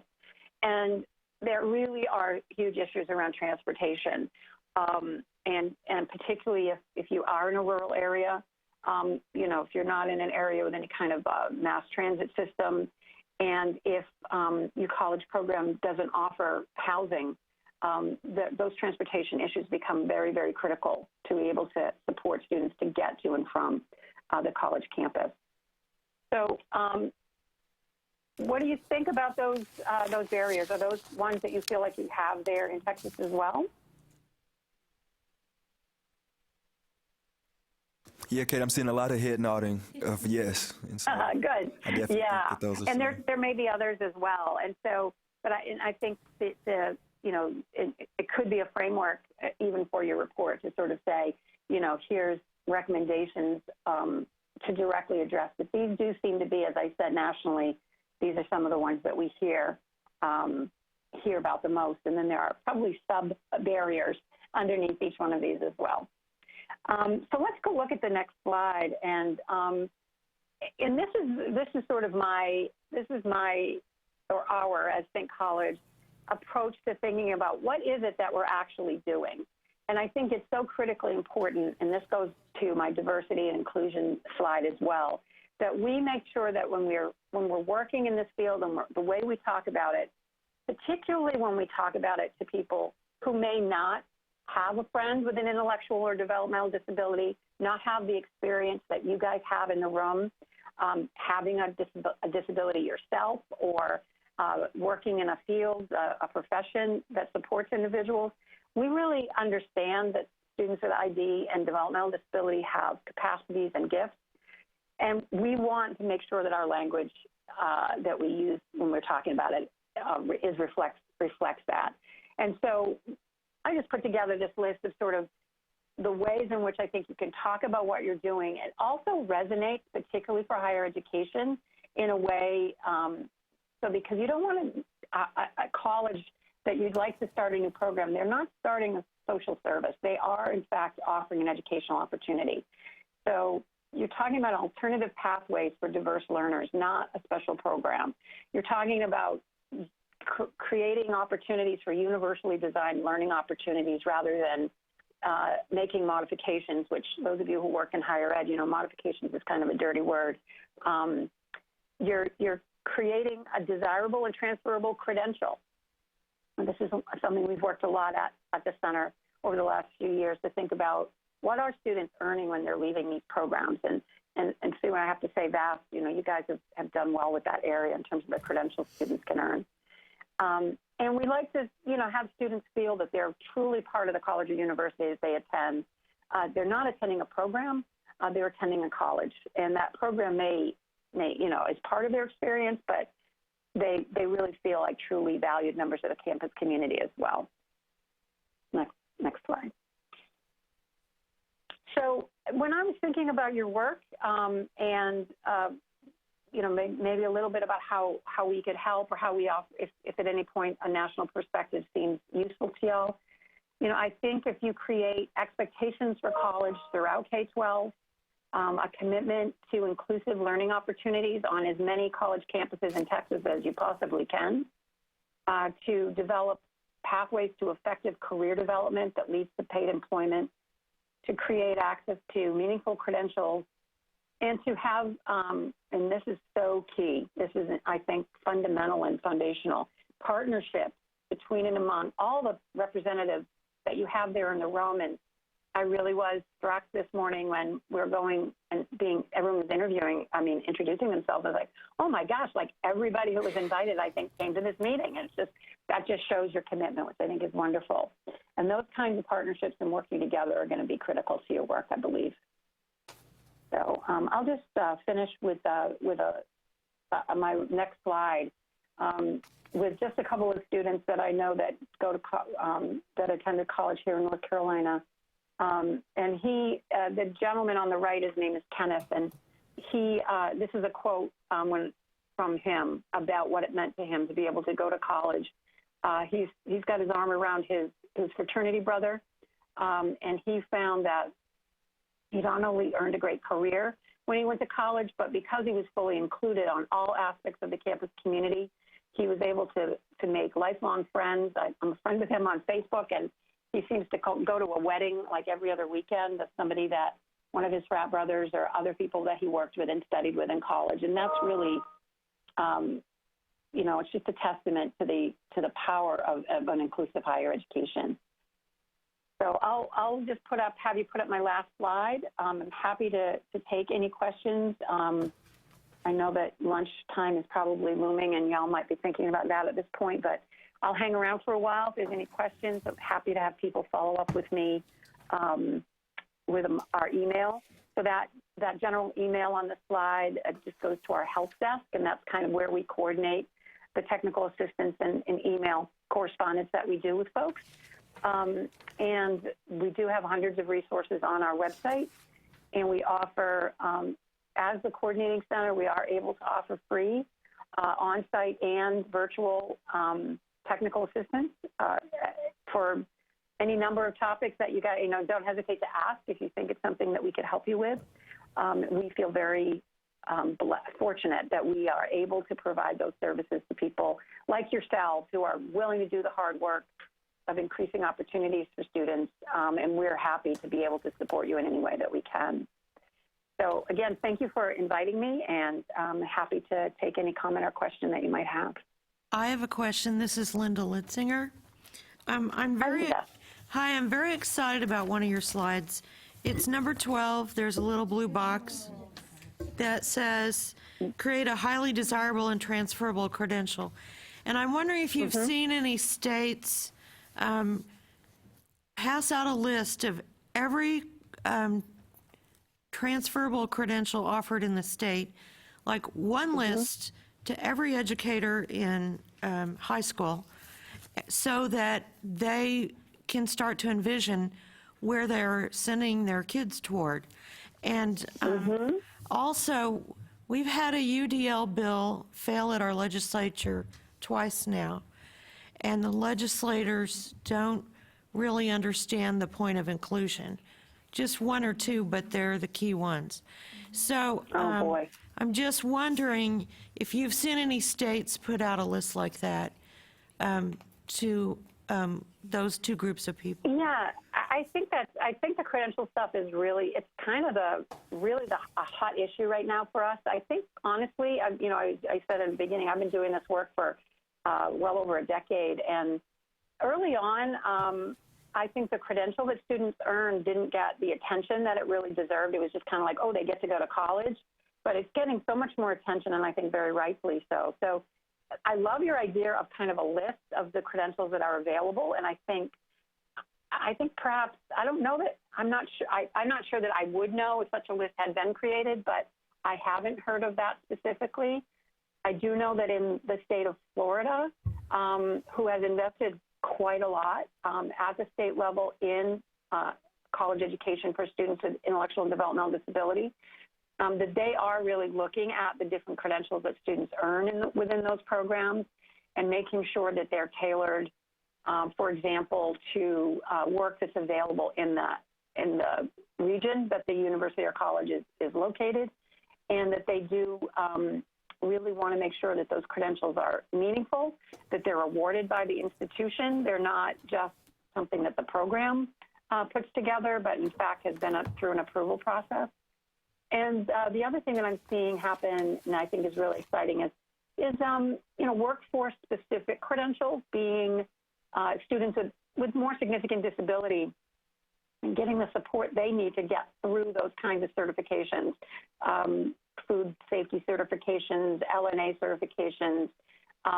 So those sometimes, you have to be thoughtful about how you can support students with more significant learning challenges in those things, but students are starting to earn those a lot more. So there still are, most of the programs, I think, in the country have what is really an individually designed curriculum or course of study that is designed towards the specific student's goals for their career, but there are a growing number that are offering a specific kind of credential. And I think ideally, your state could offer both of those. Both like what you do, and I'm not going to remember it. I don't think I'm going to say it right, but you have that program there in Texas, I can't remember which university, where you're training people to work in human services. So you do have that specific goal.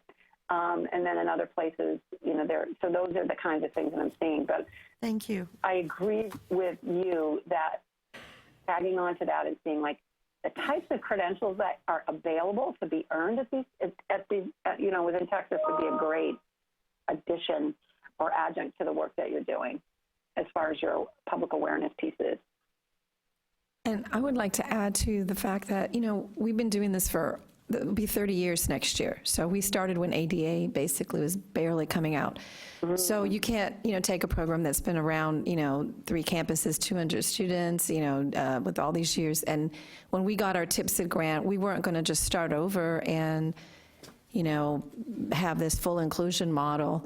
We had to look at where we were, where we've come from, and where we're going. And sure. I think having that, I don't want, when you say to develop a special program, no, when you start new now, that's not part of where we need to be looking at. So when we talk to our administrators, we don't say, no, let's not start another special program or a special course. Mm-hmm.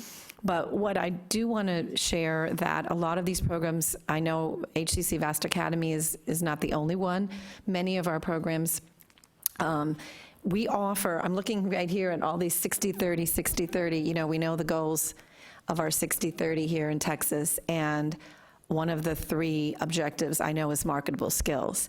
And the marketable skills, soft skills, career readiness, soft skills, that is what a lot of our programs provide that are, in addition, see, the colleges and universities already have workforce programs. They already have academic programs that our students can feed into and go into, and we are the programs that are providing those supports for these students so they can go to college like any other student. But when we created our meaningful credential, we were looking at what are those occupational career readiness skills that are valuable and meaningful that will help our students in any area or any field.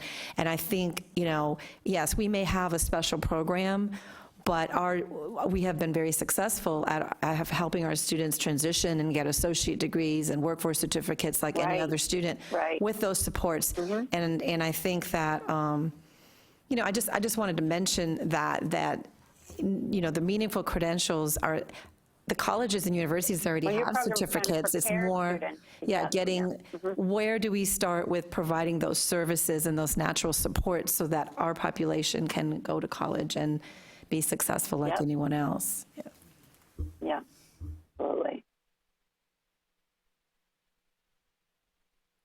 Yeah, I'd like to just piggyback on that. I always have parents say, well, what does this look like, your program? And I always have to say, well, it looks different for almost every student that I encounter.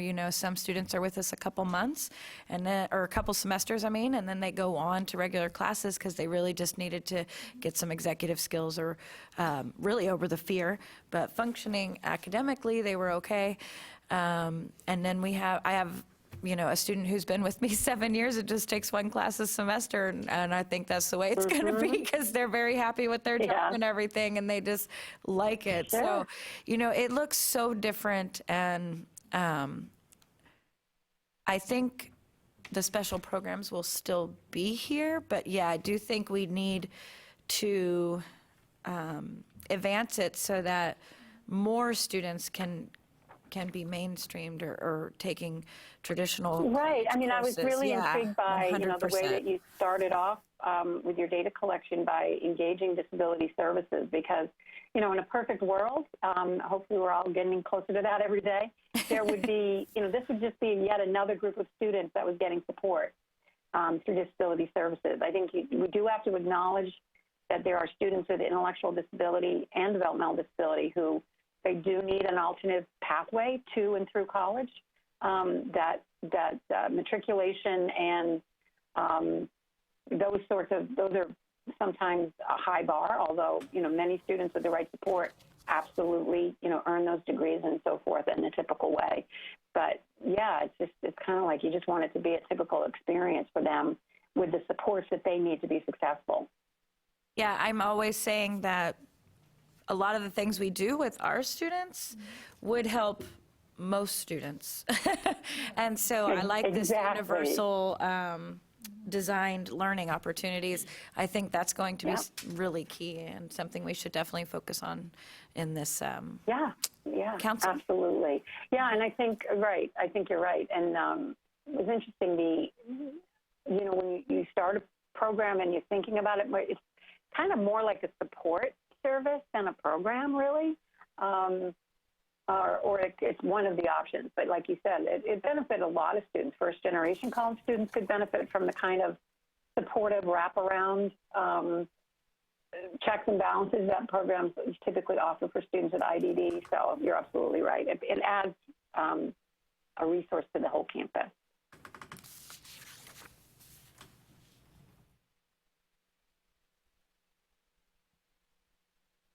Are there any other questions for Kate? We really appreciate her time and her expertise in being able to provide us with the information that she just reviewed, and I think that it was very applicable for our work that we will be doing here. And I really appreciated slide 12 as well, but I also took great interest in slide number 6 and slide number 7 when you speak about the college options for students with IDD. I think that it's very important for us to keep that at the forefront of our minds as well, and to continue to think about ways in which we can improve upon the numbers that we see here for our state. While here it shows that we have 11 programs, I don't think that I'll be the only one to say that that's probably not enough, right? And so as we continue to think about our work and the things that we have to do over the next 2 years, one of the ways that I think that we could be very successful if we were obviously to see an increase in this particular number. At the end of the work, if you're anything like me, when you take on a project, you always say, okay, at the end of this project, how will I know if I did a good job or not, right? And so I would hope that all of you all are here and have that same mindset as well. And I think one of the tangible things that we will be able to point to when we ask ourselves, did we do a good job or not for the state of Texas and for those particular individuals, if we were to see a couple of the numbers on this map go up, of course, I think that would be a tangible asset to the state and to the institutions as well. And so, Kate, I really appreciate you for being able to highlight a few things on here that we may need to pay special attention to as we continue to think about the recommendations and trying to address the barriers as well. And so again, thank you so much. Are there any other questions for Kate at this time? I think she's going to stay with us for the remainder of the call, perhaps, maybe? I think I have about another hour. Okay, about another hour. Okay, okay. So I've been enjoying the conversation. I wish I could stay the whole time, but I think I have to go at 2 my time. Yeah, that's definitely understandable. That's definitely understandable. I just wanted to thank you and ask you to thank your colleagues because Deborah Hart and I'm trying to remember who. Meg Regal both came down to Texas a couple years ago and kind of helped us with the momentum that has led to this legislation. So y'all deserve a round of applause for your assistance and building that kind of energy for us. So thank you very much, and please pass our best wishes on to them. I certainly will. They'll be delighted to hear that because that's what we're all about. So it's wonderful. Thank you so much. I just thought one thing I wanted to mention. There is a state-of-the-art conference every year, and Think College, of course, is at the forefront of that. I serve on the advisory council for that. And I highly recommend everyone here, if you have not attended one of the state-of-the-art conferences, to consider doing that. I think the next one's in October. And when you go to that conference, you will hear from all of the different colleges and universities around the country what they're doing in this movement. I always call it the movement, the Think College Higher Ed inclusive movement. But it really is exciting to go there. I mean, I've been there, I've presented, I've attended, and now they've even started a student part of the conference. There's also a student conference, right, Kate, where the students can come. That's right, yeah. Right. It's really cool. Yeah, there's a student leadership conference that runs simultaneously, and then some events are crossovers, some keynotes and so forth. It's really cool. It is. Thank you for bringing that up. It's in Syracuse, at Syracuse University, October 6th and 7th. The call for papers just came out yesterday. Yeah, I saw that. And so, someone there might want to come and share what Texas is up to because it's quite exciting. But it is well worth it to, as you say, to just really hear what's going on in this field nationally. Hello, this is Rhett Calvert. I am the student from Texas Tech. As someone with a disability, I say it really warms my heart to see all of this happening for us. Thank you very much for all that you guys do.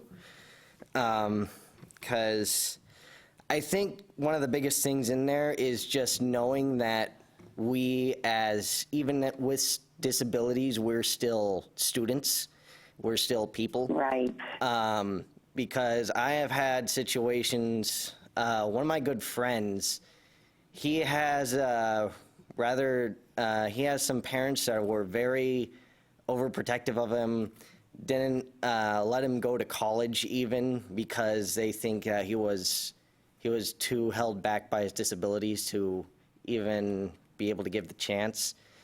And that it really hurt for him. I felt like he was yeah, and it's unfortunate because as someone with disabilities, it's very common for us to be dependent on our parents and what they say, and so we end up tending to get held back by some of those stuff. So when I see these things, I'm very glad that you guys are showing potentially to, you're showing awareness potentially to these stubborn parents that may not, sorry, I am very aware that many people here are parents as well.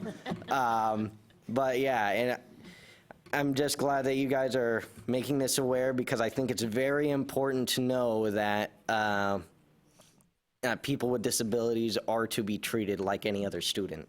I think is very important. Fantastic. And some of your voice is so important in that, because you being able to share, you know, that you survived college, you know, nothing terrible happened to you, and in fact, probably wonderful things are happening for you. You know, parents, sometimes, like you said, they're fearful, but it's really great to be able to meet someone like yourself and say, okay, maybe this is something we should look at and consider. So good for you. Appreciate you being here. Thank you very much. There any other questions for Kate?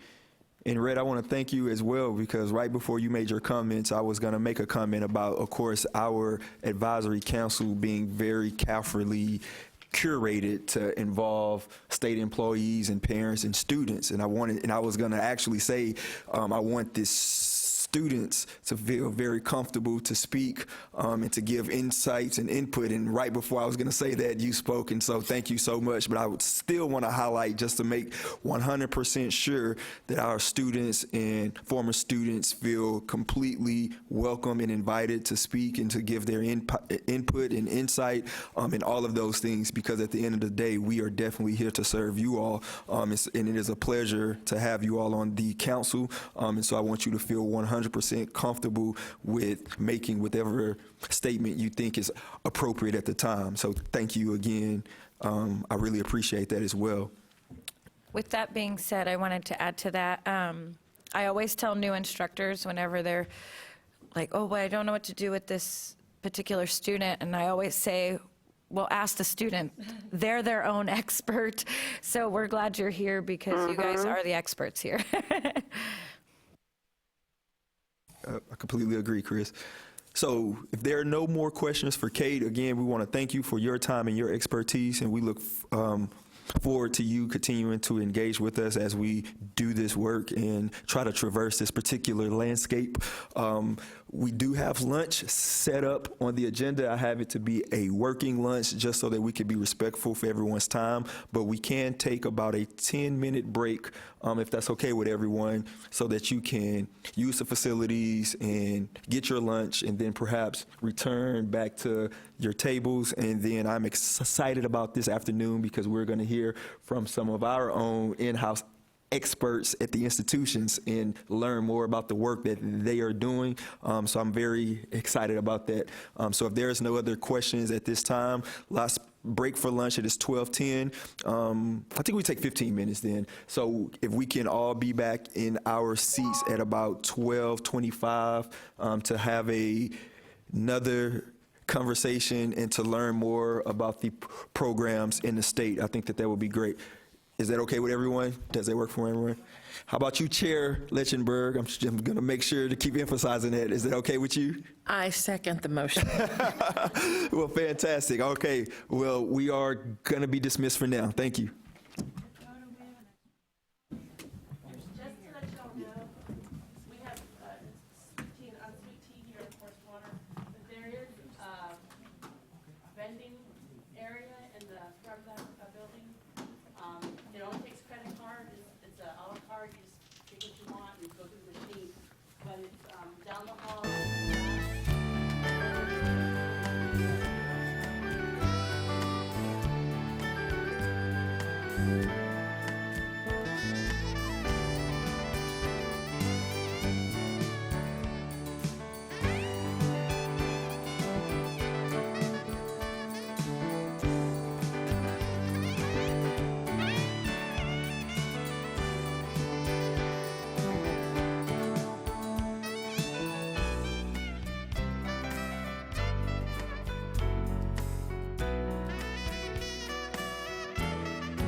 okay?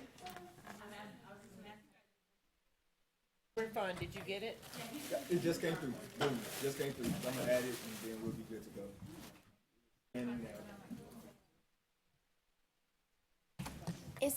Is there internet, Wi-Fi? yes, There is? it Okay. is. Connect to the Education Go Get It is the best one. Educating, okay. Is there a password? No bad. No, it's not protected. Okay. Yeah, I should have put that on you all for general. Yeah, I'm really disappointed. Just kidding.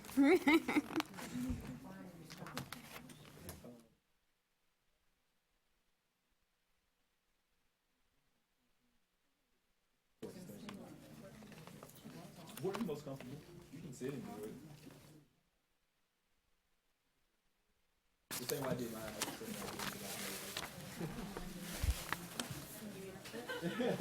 I can't resist, but I got it.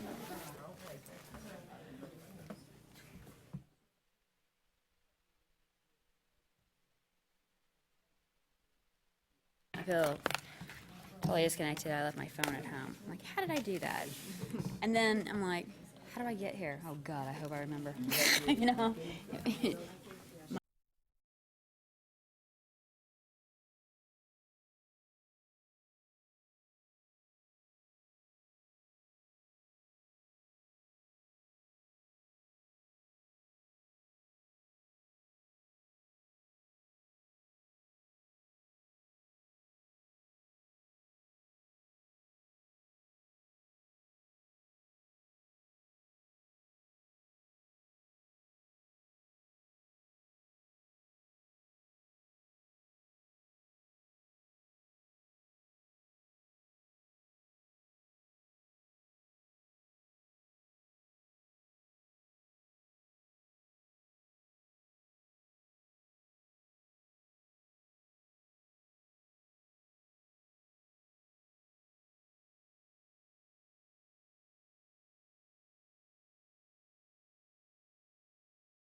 5 minutes, so I hope that it's appreciated. It had nothing to do with the technology glitch on my end whatsoever.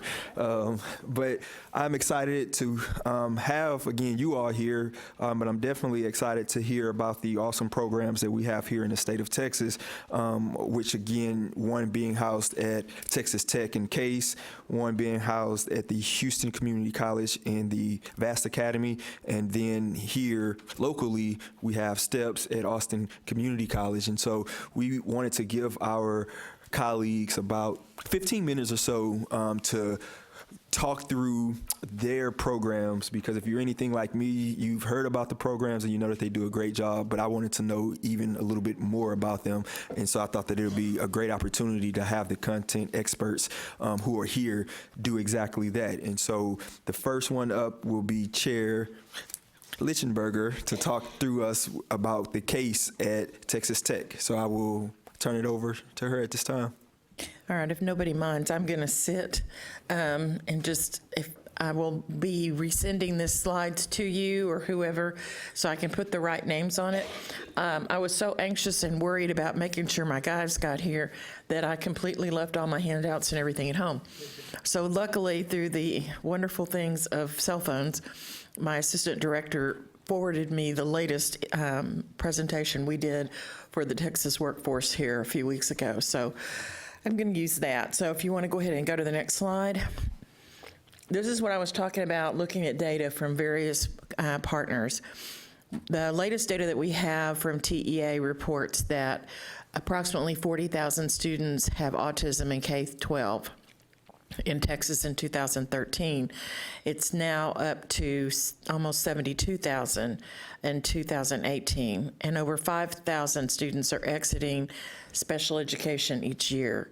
So what this tells us that there'll be approximately 70,000 students, and this is just autism because that's kind of what we focus on.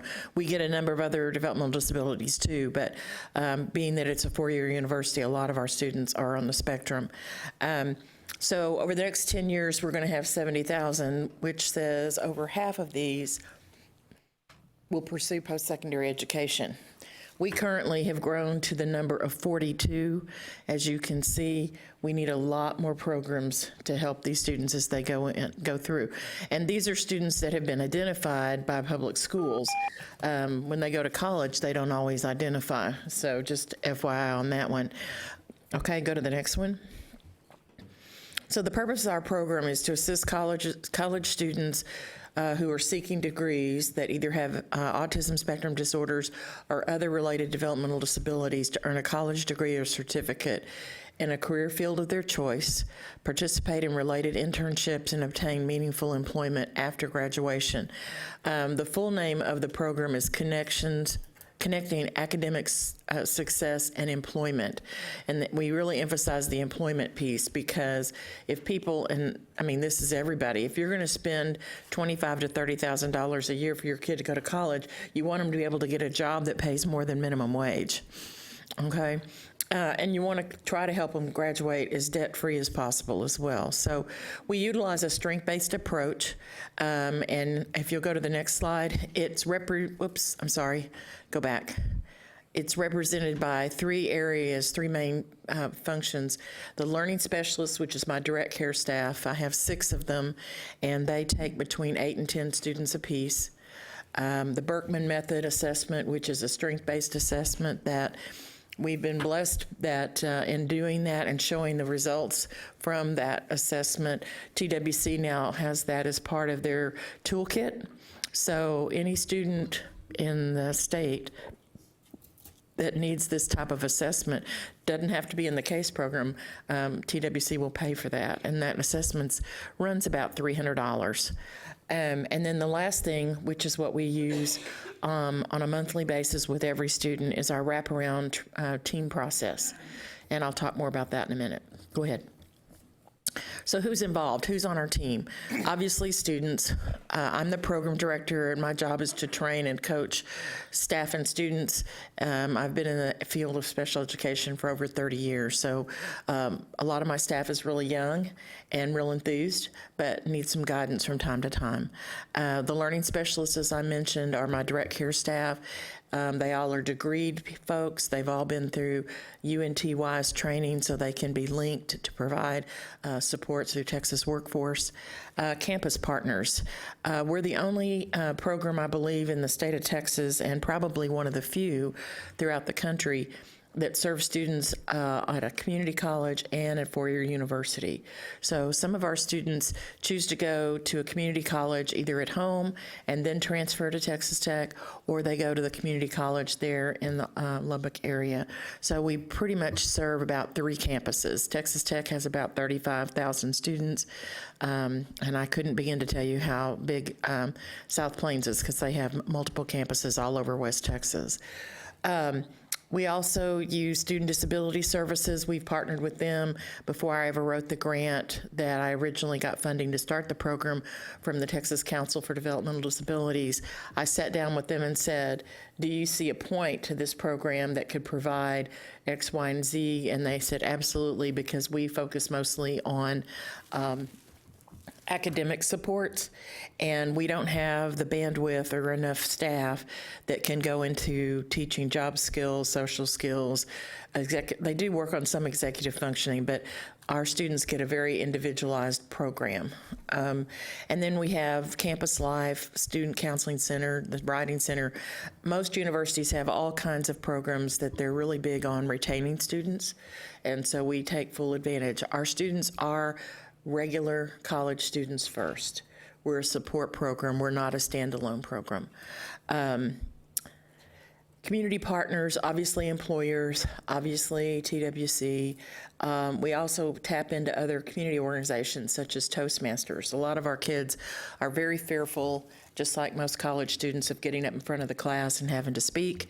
And so a lot of times we partner with places like Toastmasters, or if they're just wanting to do some volunteer work to get some experience, we have Habitat for Humanity. Tech has their own Ronald McDonald House associated with the medical school. So there's lots of opportunities throughout the community as well as the campus. Okay, and then the last one, of course, is families. One of the things about when you turn 18 and you go off to college is you're a full adult, supposedly. And and so mom and dad can't necessarily pick up the phone and call and get a lot of information about you. So one of the things we do is we promise our students to keep confidentiality, but if mom or dad wants to call and make sure that someone has seen you in the last 24 hours, they can call us and we can say yes. In fact, we can even call up campus connections, and they can even look up and see where you ate breakfast that morning. So, I mean, we can definitely find out if they're doing okay. Students meet with us weekly, and then once a month we have a wrap meeting, which has a team of people who bring ideas, resources, and supports to our meetings with our students. Next. This is our three-legged stool, and I always look at it like a milk stool, old-fashioned milk stool if you're going to milk a cow. If any one of those breaks off or is not addressed properly, it's wobbly and things don't work. So these are the 3 areas I mentioned earlier. Go ahead. Here's another visual of it that we pull together resources from campus and from the community, and also working with parents to see what kind of resources they can provide. And when I say resources, I'm not talking money necessarily. A lot of the resources on campus, students have already paid for when they pay their tuition fees. And so we make sure we take advantage of all those free services, quote unquote free services, before we look at anything more in detail. So that's been a great thing. Go ahead. We use the Berkman assessment, and that is utilized, it was originally utilized for the Fortune 500 companies who wanted to take a look at how to better work as in teams. And so we are using it, one of the few programs who's looked at using it with college students. And it helps us get an idea of what their strengths are, which we focus on, and use those strengths to help them problem solve when they have a challenge, whether it's academic, social, or whatever. It also gives us some career exploration, so we can look at, what types of jobs would fit you best given the way you answered the assessment. It takes about 30 to 45 minutes online. They can take it at home. They can take it in their dorm room, wherever. Okay, go ahead. The learning specialists do a lot of mentoring and coaching of our students. We work closely as a team to problem solve. Like I said, they're weekly check-ins, and they build a wrap-around team. Every team looks a little different. There's always a staff member, they're learning specialists. There's always someone from Student Disability Services. Usually the VR counselors or the TWC counselor is a part of the meeting. They can call in or they can attend the meeting in person. And then a lot of times we'll have campus advisors, sometimes faculty members. We actually have one young man who is in recovery and has a recovery specialist that comes in and is a part of the team. So we look at each student individually and what their needs are, and we have a core team that stays with them all the time, but then we add people from time to time. For example, if they're looking at, they want to change their major, we may ask someone from that college to come over and talk about the different specialties they can look at and help the student make some decisions there in the meeting. We put together a wraparound plan so that we can track their progress, and also we teach students to learn to facilitate their own team. We feel like what we've heard from employers is sooner or later we all have to work in a group, or a committee. And so we want our students to feel comfortable with themselves, but also with a variety of different types of people. And so eventually, rather than the learning specialist facilitating the team, the student takes over doing that so that they become not only self-advocates, but problem solvers and able to address different personalities. And we think that's a real important life skill. Go ahead. I won't read this to you, but I will tell you that the academic majors at Texas Tech hit all 11 different colleges. We have everything from music and theater majors to engineers, computer science folks, art, yeah. And he'll be looking for a job in August, so just let you know. Then also at the community college where they can get a certificate or an associate's degree, it's just all over the place. So one of the things we're most proud of is that we do hit some glitches once in a while with certain faculty, but for the most part, both campuses have been very open to working with our students, and our faculty have been very helpful in advising students on what areas fit them best. So again, we're not all theater majors, we're not all computer scientists, but we go all over the place, which is great. Go ahead. These are some of the internship sites that we've had.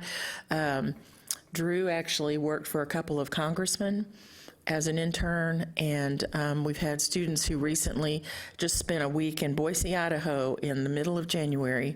I did not go with them on that. HP, Hewlett-Packard, paid for all expenses, brought them up there for a week, and we're waiting patiently to see.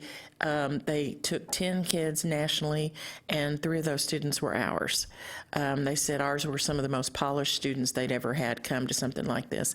And after they go through that process, then they will select students based on what internships are open throughout the country with HP's corporate offices to have a full paid internships next summer, and then they will continue to pay them and work with them while they're in college till they graduate. They wanted sophomores and juniors, so that they had some time to really get to know them and work with them. So we're pretty excited about that. But you can see some of these are on campus, some of them are off campuses, and some of them students will say, I really can't spend any more time doing anything else. I've got to focus on studies, but I'll do my internship back home. So we work with, again, TWC to look at what's available back home that they can do as an internship. Okay, go ahead. These are the different employer collaborations we've had so far. Some of them are local, some of them are at the national level, some of them are, pretty much Texas-based kinds of things. We're very excited, obviously, about the Hewlett-Packard thing. After meeting our kiddos, they said, we want to figure out how we can do a long-term program with you. We want to collaborate with your program. Southwest Airlines contacted me and asked if they could come in and talk to us and a couple of our students to see how they could set up an internship program that would specifically attract students on the spectrum, but wouldn't say the Southwest Autism Program. And so we're working closely with that. They're looking at their technical assistance department is the one who stepped up and said, we want to start here. And so companies more and more are offering internships to groom people to go to work for them, not just have a summer internship for a couple of weeks. So we're pretty excited about that. I know Jennifer Hines has worked really hard with HEB and a couple of other folks, Dell Computers there in Austin and stuff like that, that is looking at different programs to get kids jobs once they graduate. Okay, next. Okay, I'm real excited about this, and if you've not gotten multiple emails from me, because I am a horrible self-promoter for some of our programs, we are holding our 4th annual higher education think tank. And this, again, came from our original work with the Texas Council for Developmental Disabilities, because our long-term vision was to build a support network among universities to help fledgling programs get going and get started. And so in Lubbock, we'll be holding our 4th one. March 24th through the 25th. It's a gathering of individuals who are interested in either supporting programs like this or building programs, enhancing what they have, and just learning from one another. So we have a call for proposals out to get people to come in and share what they're doing, but also coming with questions of how do I get started. So I know Jennifer has signed up to come. Have you signed up, Sue?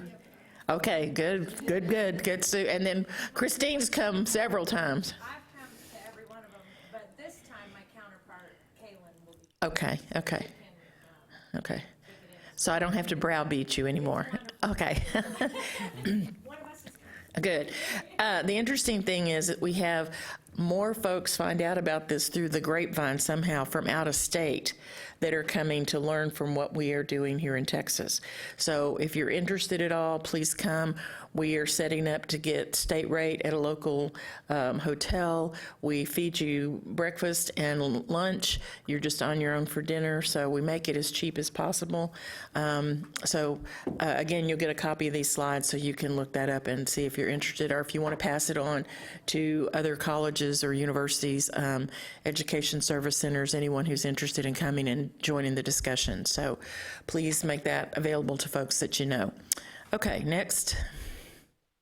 And then we've also, again, Texas Workforce has become our next best friend because they have asked us to put together a summer academy that's a pre-college academy that's for 16 to 22-year-olds who are thinking about going to college. So you talked about how do you reach kids who are at risk of not thinking they can go to college, and this is kind of one of our collaborative efforts. And we just started that last summer. We did it for a week, had a great time, learned a lot about how to do it differently. And so we're doing it for 2 weeks. We're a glutton for punishment. They come for a week, they stay in the dorm, we show them all over campus, we do some mock classroom activities, things like that, so they get used to what it would be like to go to college. And again, it was sponsored by Texas Workforce, so they have to be registered with Texas Workforce in order for them to pay for them to come. And it's a lot of fun. It's a lot of fun. So making you aware that, again, sometimes you start a program for one thing and it branches off to other things that the communities and our students need. And I think this is one of those. And again, it was very nice to be approached and asked instead of me banging on the door and saying, hey, we need some money to do something else. They called us. So, and I know other colleges do this. So if you know of others, I know the University of North Texas does. Does A&M do a summer? I thought so.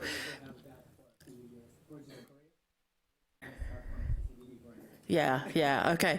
So there are other programs like this, and I think this is a great opportunity for families to begin to think about college because, as Rhett mentioned, a lot of times our families are hesitant and have been led to believe their kid's not capable. And I think one of the things we're learning is you don't know till you try. So the nice thing about our partnership with the community college is, it's pretty easy to get into community college for the most part.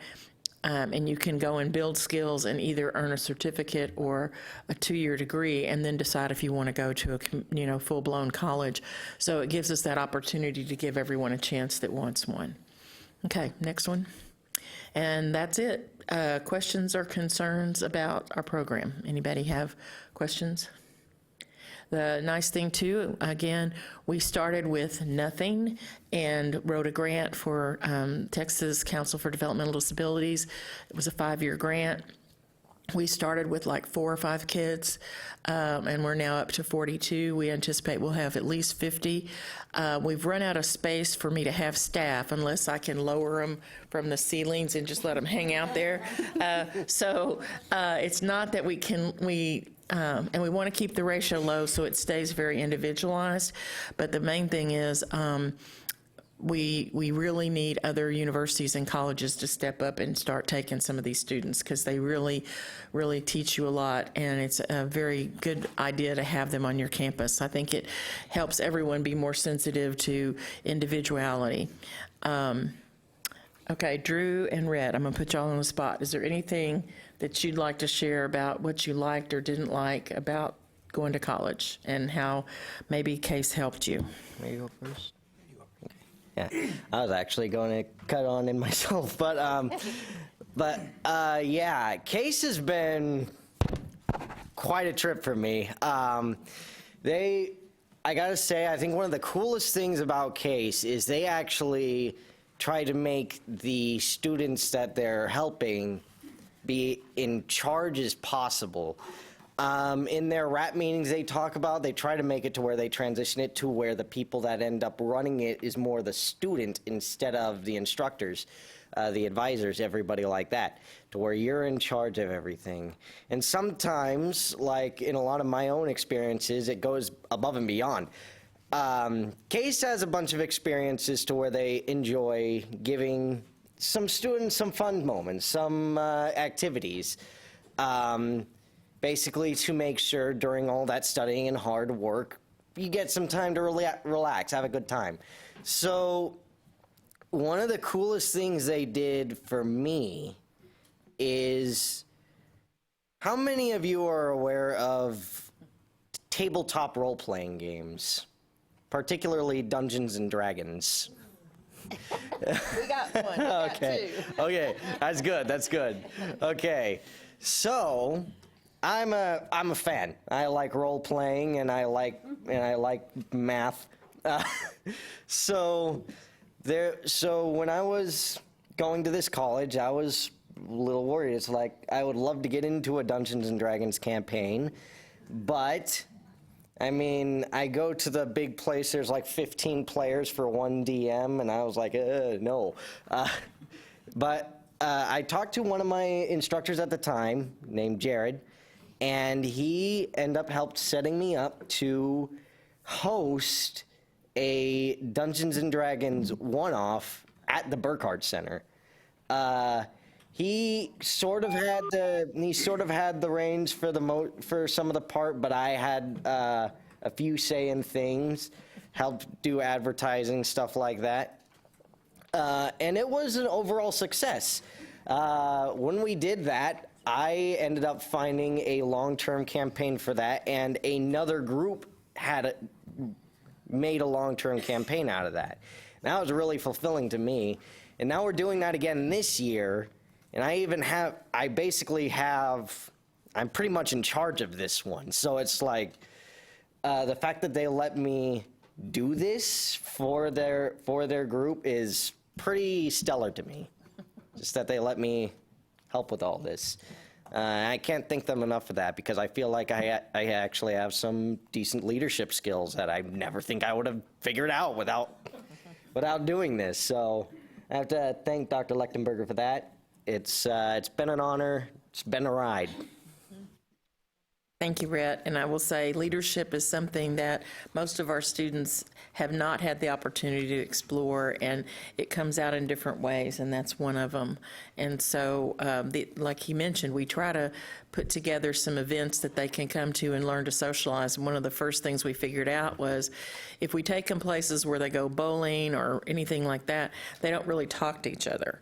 But if you play any kind of table games, then you have to talk to each other. And so, and they actually really like that. We're not playing Chutes and Ladders anymore, though, ladies and gentlemen, and Candyland is out. But we are playing some other types of games, which are way over my head, but thank goodness they understand them. So, Drew, do you want to add anything to that? I appreciate everything you did with Project Case. It really helped me with my employment search and everything. And she is wonderful. I just want to say that. I'll pay you later. She is awesome. And I enjoyed my entire experience at Tech with the Project Case and the Technic Center and everybody there. And it was just excellent. I couldn't have enjoyed it more. One of the things Drew did that really knocked our socks off initially was we set up for him to do an internship. He was real interested in political science as one of his fields with Randy Nagebauer in his office, because I had a friend who I went to church with who worked in his office. And so Drew did an internship there, and then he went home for the summer and liked it so much, he went to, what's his name? Jeb Henserling's office on his own and said, hey, I worked for Nagebauer for a semester. Can I come and volunteer and work in your office? And so those are the kind of things that make us feel like we're on the right track when students start to self-advocate and also are self-determined about what they care about. Drew's also showing us the struggles that our students have in finding jobs when they get out, because again, we all had those first jobs that were not our dream jobs, but we're really trying to keep our kids out of what I call food, flowers, and filth jobs, because those are usually minimum wage, and our kids want to save money for a car and an apartment and all those things that every other college student dreams of. So again, anybody that's in the market to make money, I don't know that there's really money in it, but it would be very fulfilling, would be to set up some type of job placement agency that specifically works with individuals who have disabilities. And I know TWC does that, but I know that for our students, it's more professional white-collar jobs that they're looking for, and that's really hard to find when you're working with Texas Workforce and their connections. They do the best they can, but we need other people helping us. So, any other questions for us? Okay, thank you so much.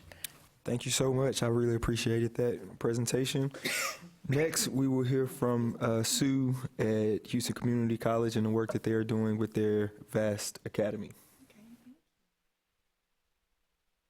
Put this on.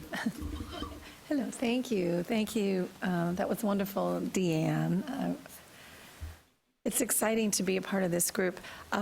VAST, as you can see, Houston Community College is actually gearing up for their 50th anniversary, but VAST is going to be doing our 30th anniversary this coming year in conjunction with ADA 30th anniversary. So it's exciting to see where we were, where we've come, how far we've come, and where we're going in the future. And this is exciting here in Texas.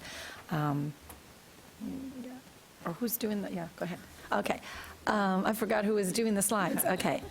Okay, so, excuse me, we did a few years back celebrate our 25th anniversary, and we were excited to receive recognition from our mayor, Sylvester Turner. We had a kind of like a little gala celebration.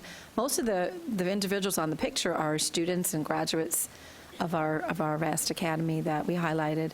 So that was exciting, but this is basically our mission where we are right now. We are a post-secondary program, transition and comprehensive support services that lead to meaningful credentials, employment, and independence for individuals with intellectual and developmental disabilities. This is one of our mottos that we've had for quite a few years, education plus employment equals independence. That's our main goal for our students. This is a little video. It's only 2 minutes. I thought you might like it. Being in the VAST Academy had taught me independence and technology. I'm blessed that you guys give me an opportunity to expand my potential. To become more independent and confident. Achieve my goals in life and spread my wings and fly. You want me to do the chain car tumbler? You want me to run that special this week? When am I going to get the rest of it? Okay, tomorrow. Okay. Get the recipe. I didn't get out there. Get it off my mind. Okay. Get it off your mind and then get it to me. After a year now, he's giving me tasks. He's giving me recipes that I need to be using in order to sell. This is a signature program for our college, and it's something that needs to be spread throughout to serve the whole citizen. What this program has accomplished in the last 25 years is nothing short of miraculous, including being recognized by the Department of Education for having a model program. The VAST Academy helps me with work so I can gain a lot of experience and know a lot of new things that's going on and see what's out there. The VAST Academy is an award-winning program, nationally award-winning. We're celebrating 25 years, and this type of programs are sorely needed in our community. Oftentimes, they don't get the funding that they need. It's really important that we reach out to get funding and resources for programs like this. The kids are evaluated and programs are matched up with their capabilities, and the kids really are given the opportunity to expand to the best of what they can do. And when that happens, it's fulfilling for not only the student, but for the entire family, because oftentimes students in this program depend on their families for a lot of resources and support. You don't have to ask or know too far down your chain of friends somebody that can benefit from this program. That was just a little 2 minutes. Since I can't bring our students, I like that little video because it has, you hear from the students. This is, we have a 2-year, VAST has been around for so many years, but I would say in 2010, 11, when we got one of the THECB grants from the Department of Ed, we kind of reevaluated where we were at that time, and the program changed a little bit, and we were life skills in the early years. Then we became vocational. And so we were trying to look at what can we do to create a meaningful credential. And so we put together a 2-year certificate, occupational skills. It is a career readiness curriculum, and it does fall in line with the 60-30 goal of marketable skills, because a lot of what's required there for all students, that's kind of the kinds of skills that we are focusing on enhancing with our students. And but you can see there, it's a 2-year program, and we have core courses. They're all CEU, workforce. We're under the workforce division and the School of Continuing Ed. But those are the primary areas that we work on: communication and customer service, occupational math. We want to enhance their computers, computer knowledge, computer literacy. Career exploration is huge, of course. We do a lot with that. A lot of the soft skills, career readiness, we do. And then, of course, we have an internship. The internship is optional because some of our students are moving on to other programs when they finish. But if they want an internship, we have over 50 employer partners now that we work with for those internships. And it's a 200-hour internship. And basically, we also have a retail training certificate that our students can also do, and it's an online program as well as out in the field. We have different employers near the different college campuses that the students can go out and actually get experience working in retail as well as the online part. And one of the newest partners we've been working with now, and we're piloting this because they want to take it to other colleges, is Barnes & Noble. The Barnes & Noble bookstore on campus is now doing a retail training program with our students, and they're getting ready to expand now to 2 other of our, so there'll be 3 campus locations that are doing that on campus, and they want to take that, excuse me, they want to take that to the other colleges where they have Barnes & Noble bookstores on college campuses, so we're excited about that. And then, of course, we also have work keys at HCC, and we have tapped into that, and many of our students have actually gotten one of those career readiness credential certificates from Work Keys. We actually have a course where we help the students to prepare for that certification. They have like a silver, gold, and a bronze, and a bronze, silver, gold. I forget which way that goes, but the gold is the highest.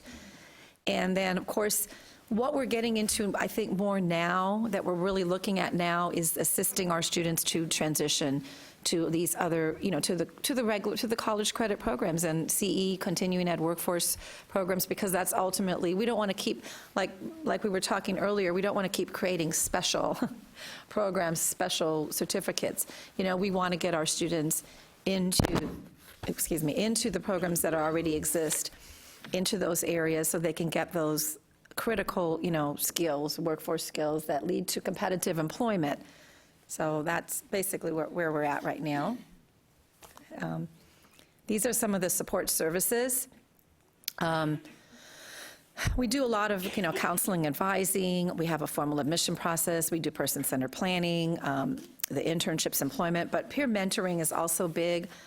Years ago, we started with Phi Theta Kappa organization, and now we're very big with our honors college because Houston Community College has an honors college, and so we do have a peer mentoring service learning program with the honors college to mentor and tutor our students.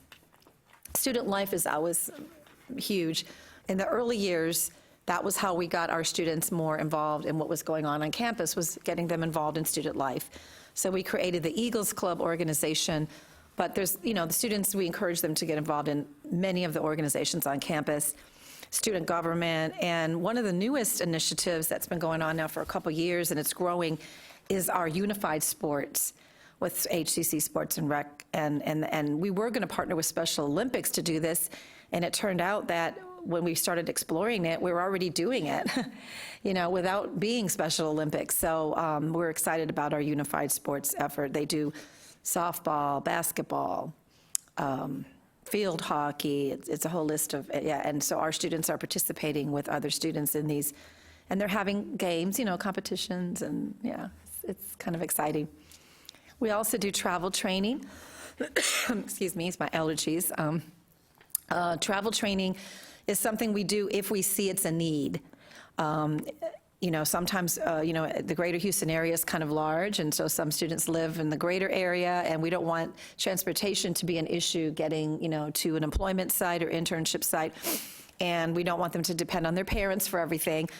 So we do assist them with learning how to, ride Metro and that kind of thing if they need that, so they can be more independent.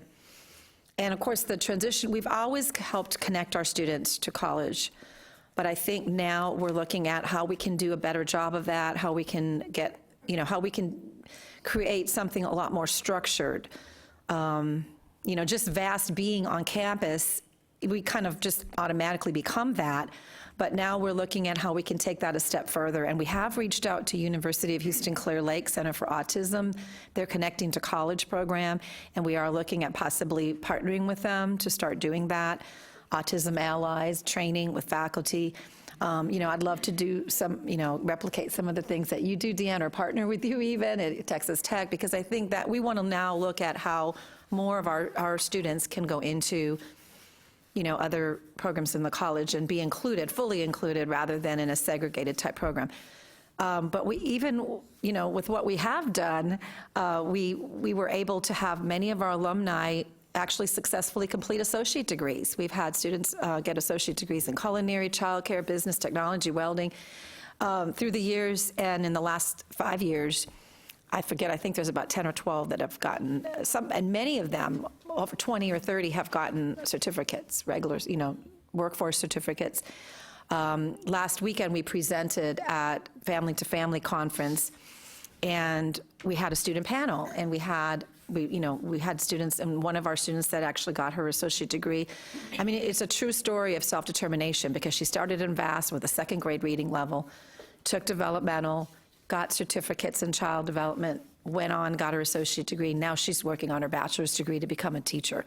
So I think that, starting there with us gave her that push, that confidence so that she could go on. These are just some of, this was actually prepared. We had our board meeting recently that wanted to get an update on our program, so I just included some of these from our board meeting. But it just kind of gives you an idea. If you go back to our first graduation, 1992, we had 50 graduates, but the program was very different back then. It was more life skills, and it has, now we're truly vocational workforce. But if you look from 2014 till now, you can see the amount of students that we do serve each year. And we have 3 college campuses now. When we first started, we were just at 1 campus. Now we have 3, and we're actually looking now at expanding to 2 more. So hopefully those numbers will also go up. As far as completion, not all of our students I would say the majority complete our program, but we've had students, just like Christine was talking about, at Austin Steps program, some of our students are using our program as a transition to other programs, and they may not stay for the whole entire vast 2 years. They may just take some classes and then move on. And so those are, there you can see the number of graduates we've had and how we have 83 that are set to graduate this year in May. So you can see the numbers are growing. And then, of course, our internships are, I think because we are a workforce-driven program, the internship is huge with us and creating more employer partners. And we, like I said, we already have over 60, but we continue to need more because our students have a broad range of interests. And we don't want to just have internships with, if one time I had a student that said, I want to be a paleontologist. So, we want to find internships for everybody based on their interests and skills. So we're always looking for new internship sites. Some of the most popular internship sites are MD Anderson. They've now hired 5 of our students full-time in dining services. And they've now branched out to room service and office skills area. The VA, we do have patient escorts, Texas Children's Hospital, we had Shriners, TIER, and then, a lot of the school districts, the Rise School of Houston has hired 6 of our students as classroom assistants. So those are just some of the employers that we work with the internships and as well as employment. Now, these numbers, because we're constantly working with our students, sometimes it takes longer for some than others. I mean, when they graduate, they may not do the internship till the following fall. And then we continue to work with them. So in any given year, we're working with students not only that just graduated, but we may be still working with students from the year before, trying to get them employment. But as you can see, our numbers have gone up as far as those who have completed internships and those who've participated. Okay, next. And these are the primary areas, but there's more. But this is primary, and childcare is big. We have many students that want to do childcare, be teacher assistants. Retail, of course, is huge. And, like I said, we also have that retail training program. Hospitality, baking, pastry chef. Some of our students go into culinary, but the student that you saw working at Phoenicia Deli, he didn't go into culinary. He just came from Vast and did an internship there, and they've hired 2 of our students at Phoenicia Deli, and they continue to be an internship site for our retail program. And then health, so you can see all those. Employment data, this is the employment kind of where we're at now. When you see 3, that's 3 that were employed right when they first graduated. Most of those graduates now that graduated this past year, we're working with them now on internships and employment. Next. These are just some of the historical highlights that happened. 2002, we got the first President's New Freedom Initiative Award from the Department of Labor. Then we got the THECB. These are kind of like the milestones. Because of our efforts with our Access College Texas Consortium, we were recognized by the Texas House of Representatives along with Austin Steps and Texas Tech. And I don't think that was the end, was it? No. What happened? Oh. And I think what else was on there, we've been excited because the last 2 years we've gotten Texas Workforce Commission, bulk rehab, also had a grant that we applied for, and we were one, I forget how many now, it's increased 2 years in a row, but we've gotten a grant to do an Explore STEM summer camp. And this will be the 3rd summer now that we're contracting with TWC to do these Explore Summer STEM camps, and it's for pre-ETS funding, students from ages 14 to 22 with disabilities, this particular one. And we've done robotics, Apple Swift coding, build a PC, and they're only 1 week each camp, and they work in teams, and they built a computer from scratch. They've learned how to code and create programs in Apple Swift coding, and they've also built robotic, started to learn the beginning levels of robotics. So I was just showing you some of the highlights there. Next. And then, this is exciting. We are so excited about this. This is happening in 2 weeks. I am going to Vienna along with my Director of Employment and our Chancellor, and we are going to Vienna, Austria to receive an award at a global conference at the UN. This is I didn't even know about this conference until we were encouraged to apply by one of our funding sources. Our May and Stanley Foundation in California had told us about it. And we applied, and we're going to be I think we're one of about 71 programs around the world that are going to be recognized. And I feel like, when we go there, I feel like we're not just going there for Houston Community College FAST Academy. We're going there to represent Texas. And it actually says Texas in the, they put that in there. And we're representing the United States. We're representing Think College and what's happening right now with this whole movement. So we're really, really excited about going there and learning from what is going on in other countries and how we can share our best practices. So we're real excited about that. And these are some of the future developments. Of course, we are in the process of trying to get that CTP, financial aid. We need that. We are looking at developing more seamless pathways for our students to get into more workforce. And the COE programs, that is an abbreviation for Center of Excellence, because at Houston Community College, we have many centers of excellence, and getting our students into those programs.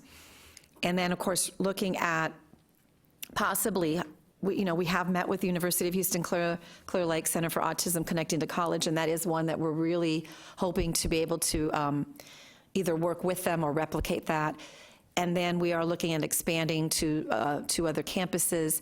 And then we're also exploring the universities in our area, because we do have University of Houston, UHCL, we have University of Houston downtown, we have connections with Rice University and St. Thomas, and some of these we've already had small partnerships on small projects with in the past, but now we're looking at how we can get these universities to offer, maybe it could be concurrent enrollment, or we could work with them.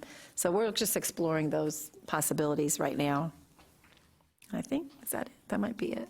Yeah, so that's it. So that's kind of where we are today, so thank you.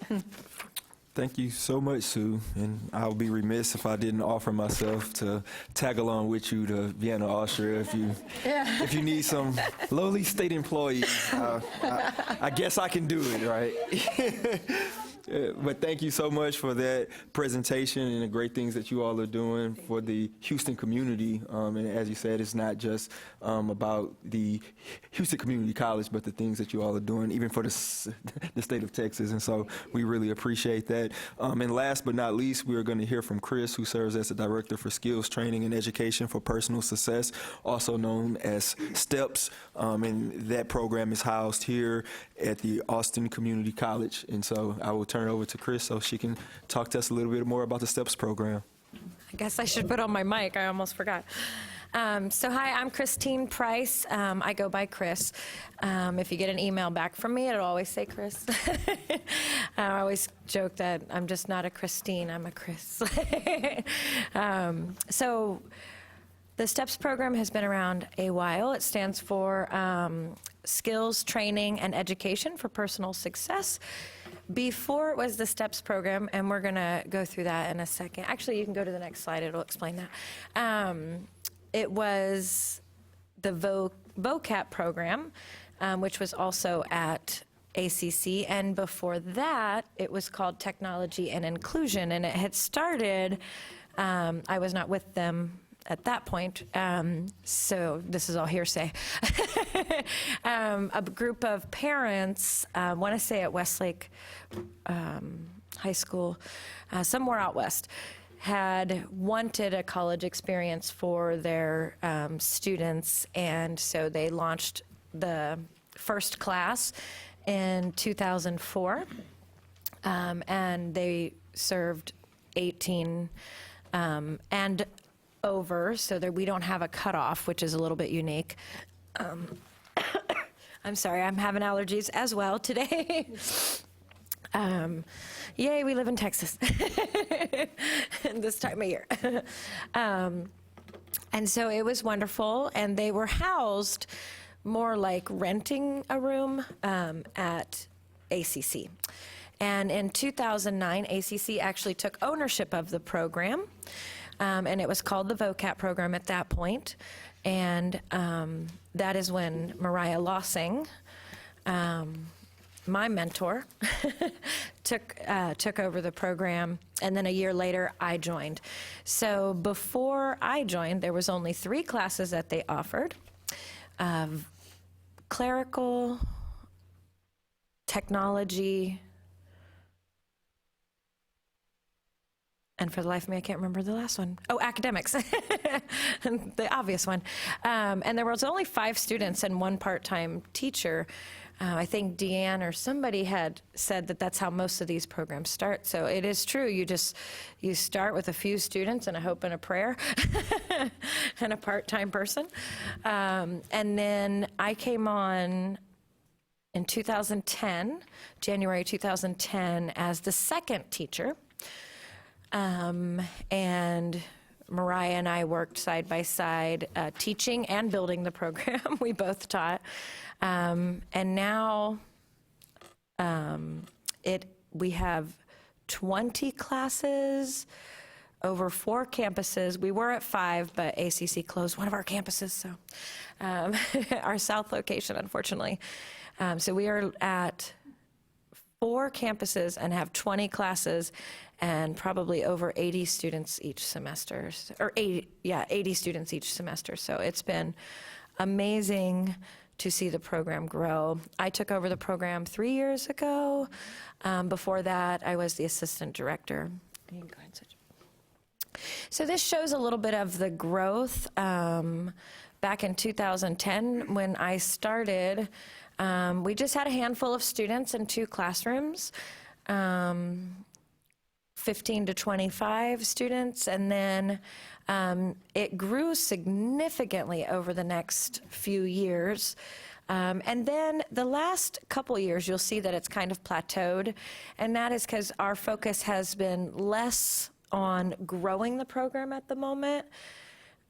We still have new students coming in and out, but as far as expanding to other campuses, what we're working on now is revising each and every one of our courses, because, like I said before, there was no curriculum when these programs were started. We have built all the curriculum ourselves, and with other colleges that are here today. And so we just wanted to make sure that me and my counterpart, Kaylin, my assistant director, we wanted to make sure that what we were teaching was what the students needed to be successful in employment and in their lives. So we are revising all of the curriculum, adding new curriculum right now. So that is our focus. This coming fiscal year, academic year, we are going to start expanding to other places, not just other ACC campuses. We're actually thinking about reaching out and expanding to other places that need programs like this. If you know anything, Dallas has very little as far as secondary education options. And so I have been talking to a couple people in Killeen and Waco to see if maybe we can get a program out there to help with some of the rural areas. And I think, Jolene, you had mentioned that was a need, and we have seen that need as well. So ACC works out in the community as well, bringing classes to communities that are underserved. That is, ACC has programs in the Lockhart jail, so prison. They go wherever it's needed, and so that's what we're looking to do. So I've been working with that coordinator at ACC to start bringing it more out into the rural areas, and even they're talking about bringing it into the jails, because there's a high population of people with disabilities as well. And so they asked me if I would be willing to teach a course out there, and I said absolutely. So so that'll be interesting. But yeah, so we're still growing, and now I feel like we've revamped most of our classes now. I think we have 3 more, so we'll be continuing to grow. Next slide. All right, our mission is to provide a path for students with intellectual and developmental disabilities to cultivate a successful future by valuing each student's unique ability and developing their individual potential. We provide educational enrichment and the skills necessary for meaningful employment, and that has been something I keep hearing from each one of us, and I really love that. Meaningful employment, not just 4 hours a week, which is great, but we want more, right? We want more. Our students want more. So something in their interest. So if they're interested in art, can we find them something in art? Some sort of employment and get them some art courses under their belt. And that's what we mean by meaningful. We really look at the student, what their interests are, and skills, and try to find something that fits along that path. Our students graduate with confidence, self-reliance, and the tools to become a vital member of the community. So on average, our students are with us about 2 years. Like I said, that's on average. I've had students with us a couple semesters, and I have a student who's been with me. He's actually in my class because I'm teaching some courses right now. And I was joking that he was there when I began, which isn't true, but but almost. He's been there 7 years. But he's great. He has a job. He loves his life, and he wants it to stay just like this. And we're like, that's fine. And he pays for his own courses with his job, which is really neat. And then, so we always can encourage our students. Sorry, it's after lunch and my brain has went to sleep. I'm like, come on, brain, get together. We always can encourage them to go on to higher learning past our program. So the goal is to at least get them to graduate our program and get them some employable skills.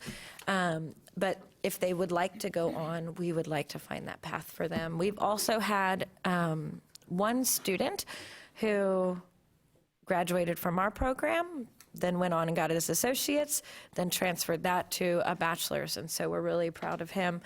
And when he first came to us, he was so debilitatingly shy, he answered questions in class by texting me. So, and then at our graduation, he gave the speech. So if that tells you anything. So he just really needed to come out of his shell, and once he did that, there was no stopping him. So we're really excited that we have the opportunity to push students to go on beyond us as well. Go ahead. So our enrollment, really I tell students, they just have to be 18 and older and have a documented disability. Mostly that's the only criteria.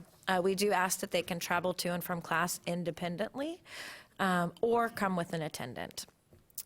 And no recent histories of suspension or expulsion, but that's really, if you work on a campus, college campus, you know that there's a zero violence policy, which is great and definitely needed, but our students sometimes, some of their actions could come across as violent when it's not meaning to be.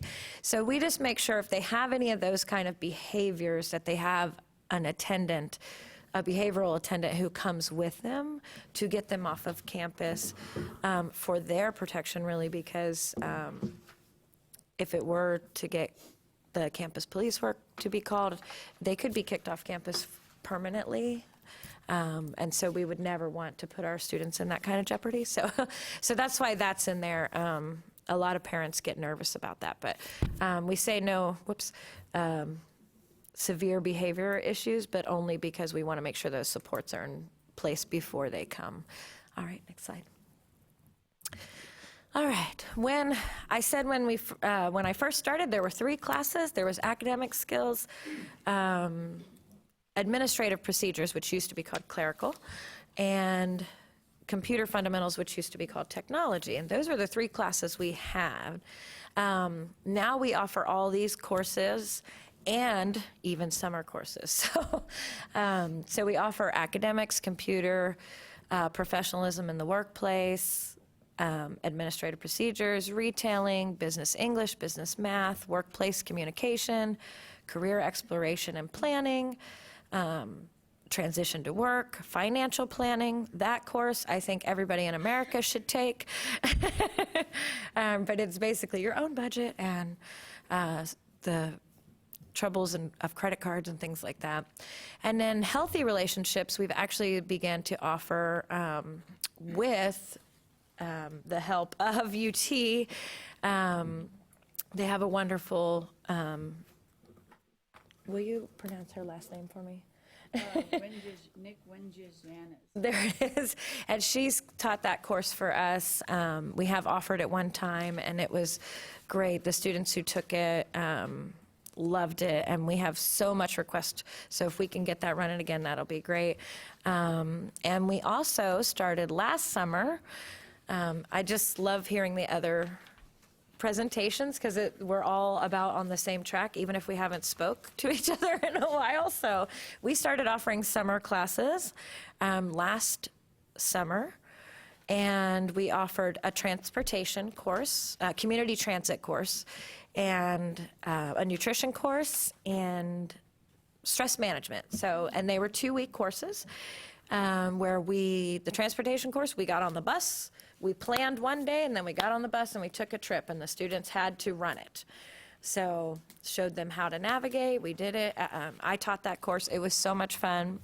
Gained a little bit of weight because we planned eating trips every time. So, but yes, it was wonderful. We went and ate at a little coffee shop on the lake there in Austin. We did all kinds of fun things, but they were learning a very valuable skill. And so it was really fun. We did start that as a 2-week course. We are going to run it again this summer, but I realized very quickly that needs to be a much longer course because we really could only touch on riding the bus in 2 weeks. So, so we are expanding that to a 5-week course. This summer, we are offering those same courses, but we are also offering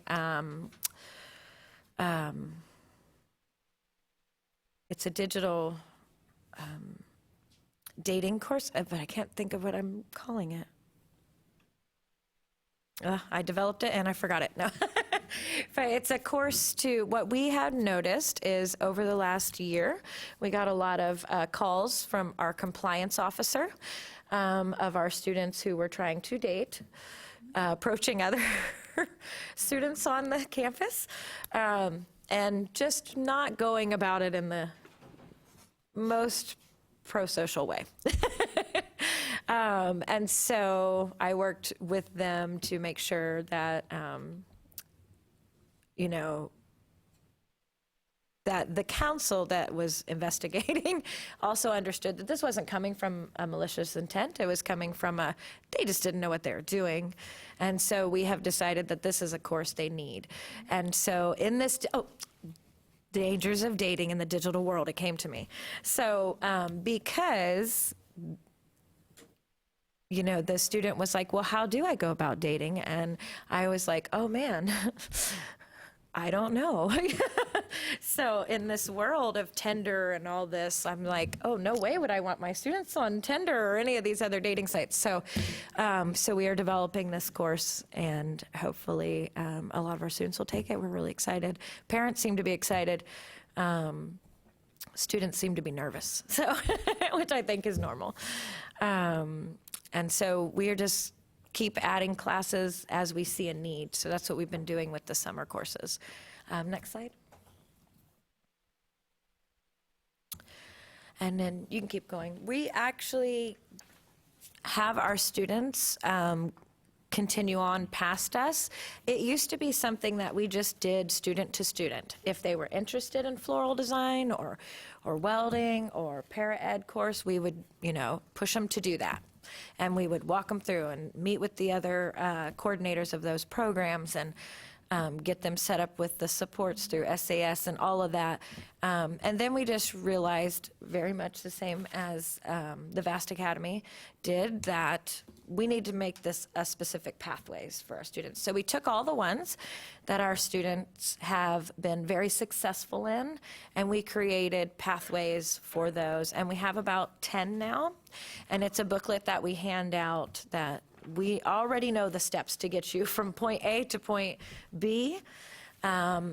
But we still have students come with other ideas. Somebody, GSI, they came and they said, we want to do GSI. And I'm like, what is that? Well, apparently it's computer digital mapping. And I did not know anything. So I learned a lot because I had to meet with the department head of that. And they're still taking those courses and doing well. So, but these are just the ones that we know have worked in the past, and we've already created pathways. So we have the paraeducator, which they could be a tutor in the school or work in a daycare, administrative assistant series, medical office support, computer applications, marketing, welding, event planning, floral and fashion design, customer service representative. So, and we just keep expanding this list, but we're really excited that we were able to get these pathways approved through the college, and we have a book, and it went into publication this last, in 2019, so we're really excited about that. So we've been talking about funding options, and I really, really want to pick Sue's brain on the CTP because I've been looking into that myself and have a lot of questions. So currently, our funding is scholarships from Ruby's Rainbow and other places. Autism Speaks, I think, has given some scholarships to some students. TWC is probably our largest funder. We have payment plans. We have a scholarship that we're always trying to get creative to put money in. Different waivers, so there's deaf blind waiver, foster waiver, veterans, and the Texas Tomorrow Fund will also work with our program. And then this is just the contact information. So I'm Christine Price, and then Kaylin Vivier. I always tease her because I always say Bivier, and she's like, it's not that fancy. These are our contacts. She is amazing, and I really don't know how the program would run without her. She's my details person. So I feel like on a team you have to have like big ideas and details person. So I'm a little bit of both, but definitely more big ideas. So she's amazing, and she will be the one who will be attending the think tank. And another plug for that, if you haven't been, it will reignite your passion. But yeah, we have actually 2 websites, which seems weird.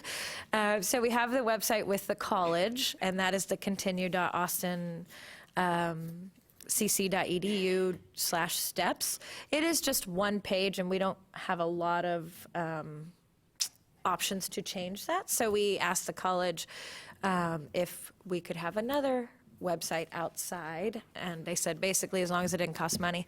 So I found this free site, and that one has all of the information that I've talked about today, and lots of resources as well on there. So it's a wealth of information and lots of pictures of our wonderful students. So thank you so much. And I'm so very excited to be part of this council, and everybody has had different terms, but I call it, this is the next revolution. And I'm so glad that we are all coming together to be soldiers in that. Thank you so much. Awesome. Thank you so much, Chris. We really appreciate that, and I appreciate the work of all the presenters to highlight the programs that we have around the state. Ms. Rhoda, can I ask her a question before? Yes, please, Linda. Hi, I'm Linda Litzinger. 2 of my friends started a Disability Chamber of Commerce as part of their Partners in Policymaking project. And I'm just wondering, you were talking about rural, if the next partners group, if there were some people that were rural, because it blankets the whole state, and they wanted to start one, would that be of interest or a way for you to gain access to a rural area? Yeah, to help them start a program in a rural Yeah, area? I mean, because employers would be part of that Chamber of Commerce. Yeah. Okay, I'm just thinking of it. Very, very much interested interested. Sorry. I believe Mariah actually has helped other programs. I think she helped Palo Alto start. And so we're very, I actually have a presentation where I talk about all of these programs, all of the 11 that are on Think College, because I always say I don't have ego in this. I really just want students to be able to. So absolutely, we can't be everywhere, and Texas is way too big. So let's start as many programs as we can. And I would love to do that, yeah. Okay. Just thinking about it. Yeah, absolutely. Hi, this is Jolene Sanders. I have a comment and a question. First of all, I love the fact that healthy relationships is included. I think the population that we're talking about often does not have access prior to this to developmentally appropriate or, a curriculum that also may take into consideration communication differences. So I just wanted to say I love that, and as a parent, I love that. And then I had a question, and this is, I guess, for any of the programs. I'm just thinking about the space itself, the classroom. Like, how is that set up for success? Like, does it take into consideration things like sensory differences? Or, sorry, go ahead. I can answer for ACC. So ACC, so we just use classrooms that ACC, any course would use, and they are always very blank. There's nothing on the walls. It's already very, just because so many different programs use the classrooms, it just is set up like that. The classrooms are very, void of a bunch of sensory things around. A lot of our classrooms are just computers, desk, and chairs, and and then the projector. I'm like, what is that called? The media, yeah. And so, so it is very already just as a blank slate. Then we will lower. A lot of times, I will lower the lights because the fluorescent lights bug me just as much. I have severe combined type ADHD, so it really, like, I can't go into Target, or Target I can go into, I can't go into Walmart. So, it's like, I get those things, and so, yeah, we already do that. And so if a student is asking for that, a lot of times we have headphones, or we actually encourage students to bring their own headphones because the buds tend to block out more. So they can wear headphones while they're working independently. So lots of different ways that we do that, and that's how we do it, so I'm not sure. Okay, yeah. This is Deanne Lechtenberger. The Burkhart Center is a separate building on the campus. It's located in conjunction with the College of Education. And as such, it also has a clinical setting. So we have clinical rooms. We actually have a room that's padded for someone who might be having a meltdown to keep them from hurting themselves.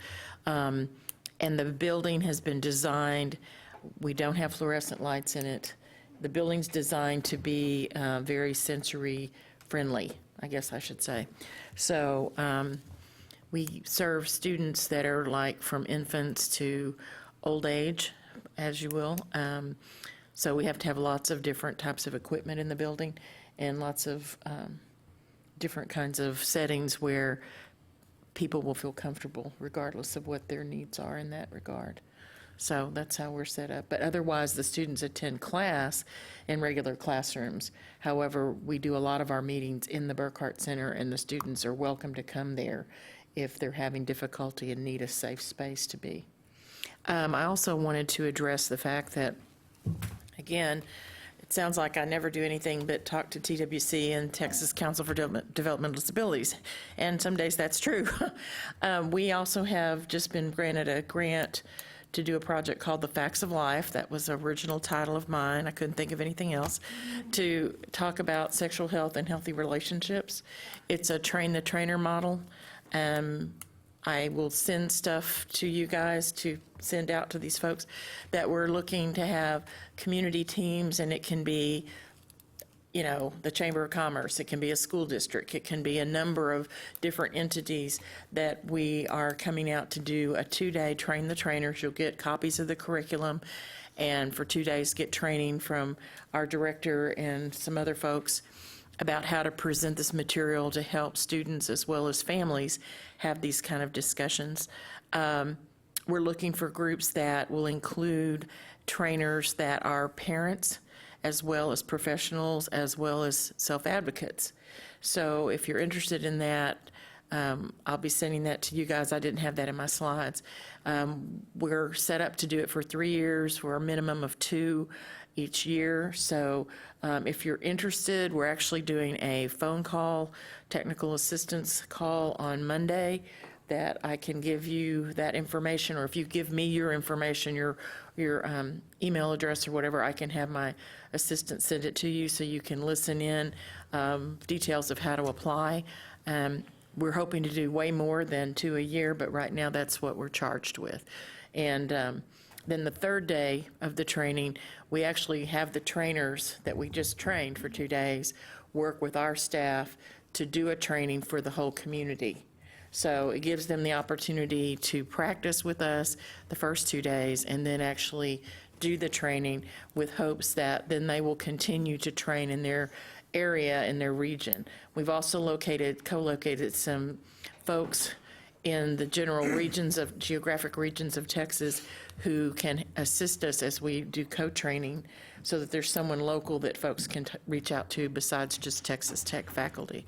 So if you're interested in that, let me know. Amy, did you have a question? I have an ill-formed thought that I wanted to share before I lost it. In the college arena, university arena, and in our LEAs, we have these common core standards. We have the national curriculum, et cetera. And I'm listening to the programs. I'm reflecting on our program. I'm familiar with DeLune's program. And I'm wondering, I've never seen anything like this on Think College. I'm wondering if we could come up with some standardized learning objectives focused on employment, self-determination, conflict management, work readiness, whatever it is. Some programs are employment focused, some are more university-like focused, that we could assess pre and post growth of our Texas programs, but then also, I guess it really wouldn't be enforceable, but encourage this common set of objectives to create a well-rounded, just like colleges do, just like universities do.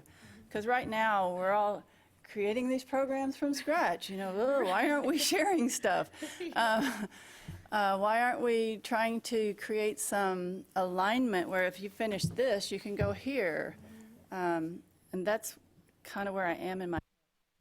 I'll give you a thought about that.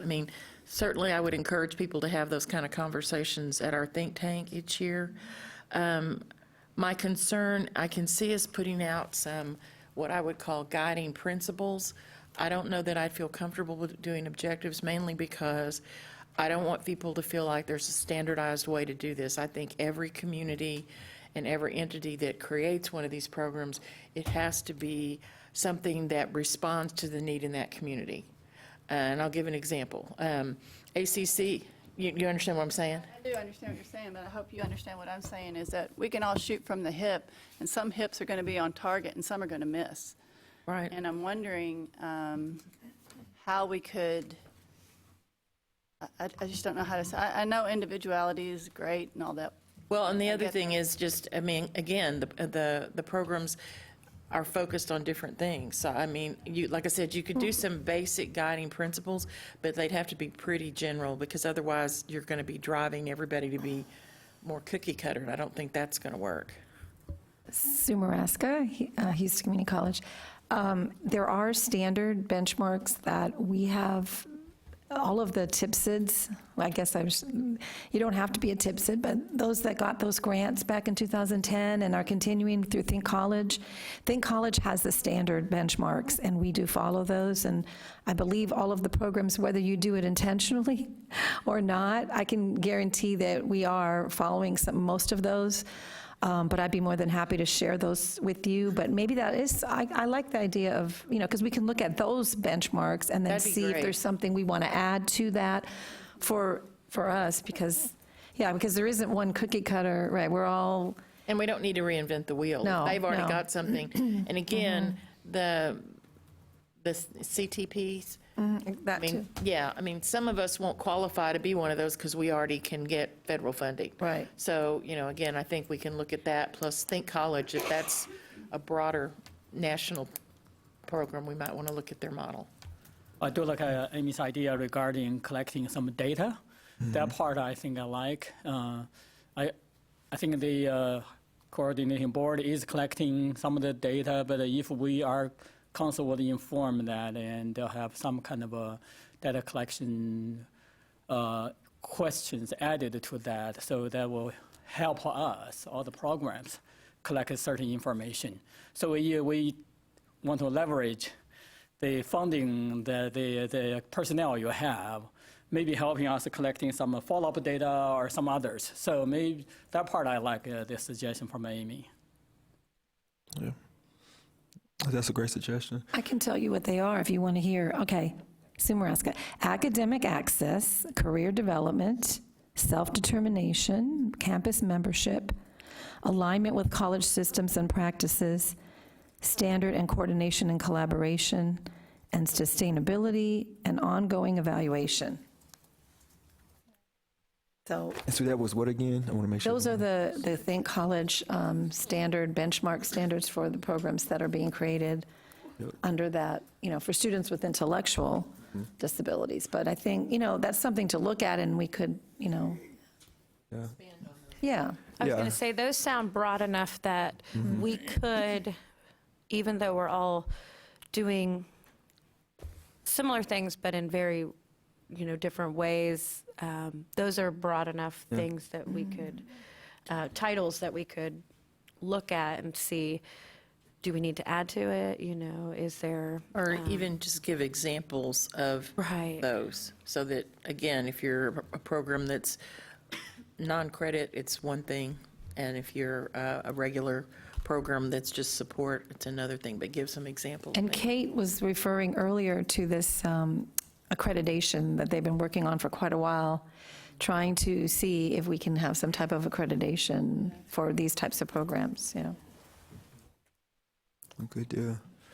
Any other questions about the programs that have been presented? I, again, enjoyed the presentations, as I did enjoy the conversation that they also yielded, and I wanted to make sure that we didn't have any other additional questions. I want to be respectful of time, so we have about less than 10 minutes till 2 o'clock, which would be the time that I informed you all that the meeting would end, and so I want to do a couple things in that space if we can.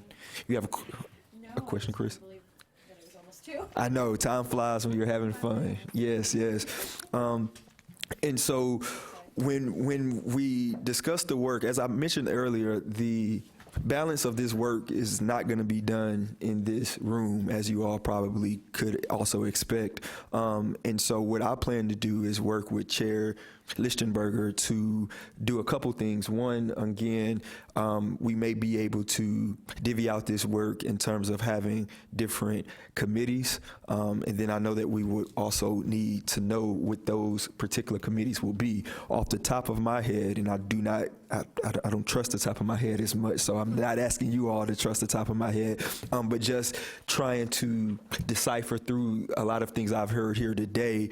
The things that come to mind immediately is perhaps the need to have a committee that is focused on data, one perhaps that is focused on recruitment and outreach, one that perhaps could examine various policies, one that could examine student resources at institutions, a program committee that could do two things. One, be very familiar with all of the programs here in the state, and then, of course, have an opportunity to do a little bit what Amy is saying in terms of how do they evaluate themselves to make sure that they're doing the things that they said that they are doing. Perhaps a a workforce committee, and then, of course, a barriers and opportunities committee. Now, again, we can have none of these committees. I just wanted to throw out things to get us to think. Now, I will say this, however, when we think about the report, we pretty much have to do two things. One, we have to be very diligent in the way that we present information in terms of the data, right? So the persistence rates and retention rates and graduation rates and college going rates and the programs that already exist. We have to do that per the Senate bill. So we have to have that completed. And then, of course, the other thing is we have to address the gaps in the data, and also we also have to identify the issues as it relates to the barriers. And so the aforementioned possible committees that I said was to do exactly that. Again, it can be all of those, it can be more, it can be less. I just kind of wanted us to spend the next couple minutes talking through the possible ways that we will attack this work. And I'll open it up for anyone to comment. Okay, so we're looking at the possibility of setting up committees. Is there anyone that, of the things he mentioned, that you're just dying to jump into? Let's start there. Could I just ask Dakota, did you add, I'm just looking at the scope of the committee, and there's also outreach and education. Did you mention that as a possible one? And if I missed it, I apologize. Oh, yes, ma'am. So, yes, Beth, I mentioned that with recruitment and outreach. Okay. Yep, but exactly right. Yep, that's exactly right. Could I suggest that, given the few minutes we have, maybe the chair and you can get together, really form some committee, let us sign up in email or other ways, electronically. Yeah. So with that time, you have time to put your thoughts together. We have time to put our thoughts together. Yeah. Is that good with you, Madam Chair? That works for me. Okay, okay, excellent. So you and I will be in contact next week, early. Oh, yes. Very, very early. Now, I will also say Otherwise, this. you and I are the committee. Oh, no. That's a very dangerous thing. Yes, it is. And so, again, per the Senate bill, we are to meet at least quarterly. So it doesn't have to say that we have to wait quarterly. We could meet every week, but that probably would be taxing. However, if we want to satisfy what is written in the bill, I have tentatively, and again, if that works with the chair, we could all convene again on Friday, May 1st. Now, I know that that may be towards the end of the spring semester in terms of commencement and things of that nature, but that it would technically be the last day that we could meet to satisfy the quarterly requirement. So it can be as late as May 1st. It can be as early as Monday. Just wanted to open. We have exactly 7 months from now until you want this report for the board review. Yes, ma'am. I'm wondering if we top load meetings, and then we can assign things to get written, because right now we're kind of in a formative stage. Whoa. I was going to suggest that we meet earlier. Okay. Speaking on behalf of my students, or our students, because that's the first day of exams. So if we could back it up into April, it would be better for us. Yeah, okay. So maybe sometime in April, would that work? Sometimes in April, okay. Maybe early mid-April. But I Early also, to mid-April? I just wanted to build on what Amy said. I think first, I would just try to think about how many times you think the group needs to get together to achieve the goals of the report. Yeah. And if it is 2 meetings, then that's quarterly between now and September. If we think we should meet 4 times, then we have to we have to be a little more aggressive with the dates. Okay. I agree. So would you prefer, folks, I'll just ask us to meet as early as in March? Okay. I think so. Usually the middle 2 weeks are spring break for people, so would we want to meet are Fridays best for most folks? Does it matter? Huh? They're better for you? I think okay, so what about March 6th?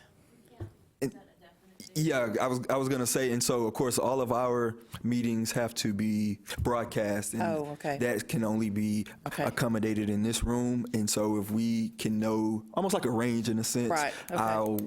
we'll be able to check with our calendar to Okay. see if Could we do a if we're do the free. poll by someone? Yeah, yeah, we can do a poll. Yeah. Oh, that'd be great. Yep. Yeah, that'd be great. Yep. We- But it sounds like March. We're May saying we the same also thing. meet again in May, because summer's harder to meet at, and we really do need to get started. March Yeah, I and think May. we just set the dates when we figure out this next one. Okay. And then set the dates. But yeah, I think we're going to need a couple before September. And so here's what I'm hoping that I can do with the chair. We could discuss all of the dates so that you all will have them. And of course, we will have to reserve this space. And again, we don't always have to meet in this space. We can do it over the phone as well. And then when we have the committees, a lot of the work can also be done at the committee level. And so we could perhaps in the next week or so send out dates and possible committees. And if you have any suggestions on the committees, because again, I think I gave a list of a few, but if you didn't hear something that you think that you should hear, please feel free to recommend that to the chair, and And it's going to can be up to she her. help us do some type of an email that will allow people to sign up? Would you be able to do that, to sign up for committees? Yeah. Okay. Okay, perfect. That's fantastic. Mhm. Mhm. Gotcha. I was just going by Senate bill. I'm a stickler for the rules. I don't know if you all know that or not, but I really just, I say whatever is written. But yeah, exactly. We can do. Yeah, I'm sure there's a lot of different things we could do. So that's fantastic. I like you already. My goal is to, when I'm involved in something, to figure out the rules and not get slapped. So Yeah, no, appreciate listen, I do not look good in orange, so I always say that. So is there any other parting statements that needs to be made? Again, on behalf of the coordinating board in the state, I just want to say, again, I really thank you all. We had 100% attendance. I don't think that happens at a lot of things, and so I can tell that you all are very passionate about this work, and I am excited about your passion. I will give the last words to our presiding officer. I just want to thank again, like he said, everybody for coming and being so attentive. I know sometimes these meetings go really long. I also wanted to thank your support staff who did lunch, and it was a very good lunch, and thank you for that, and for just the note-taking. And infrastructure is imperative, so thank you for being here and helping us with this. Yes, thank you. Anyone on the phone would like to make any other comments as well? We still have a couple people on the phone. Thank you for being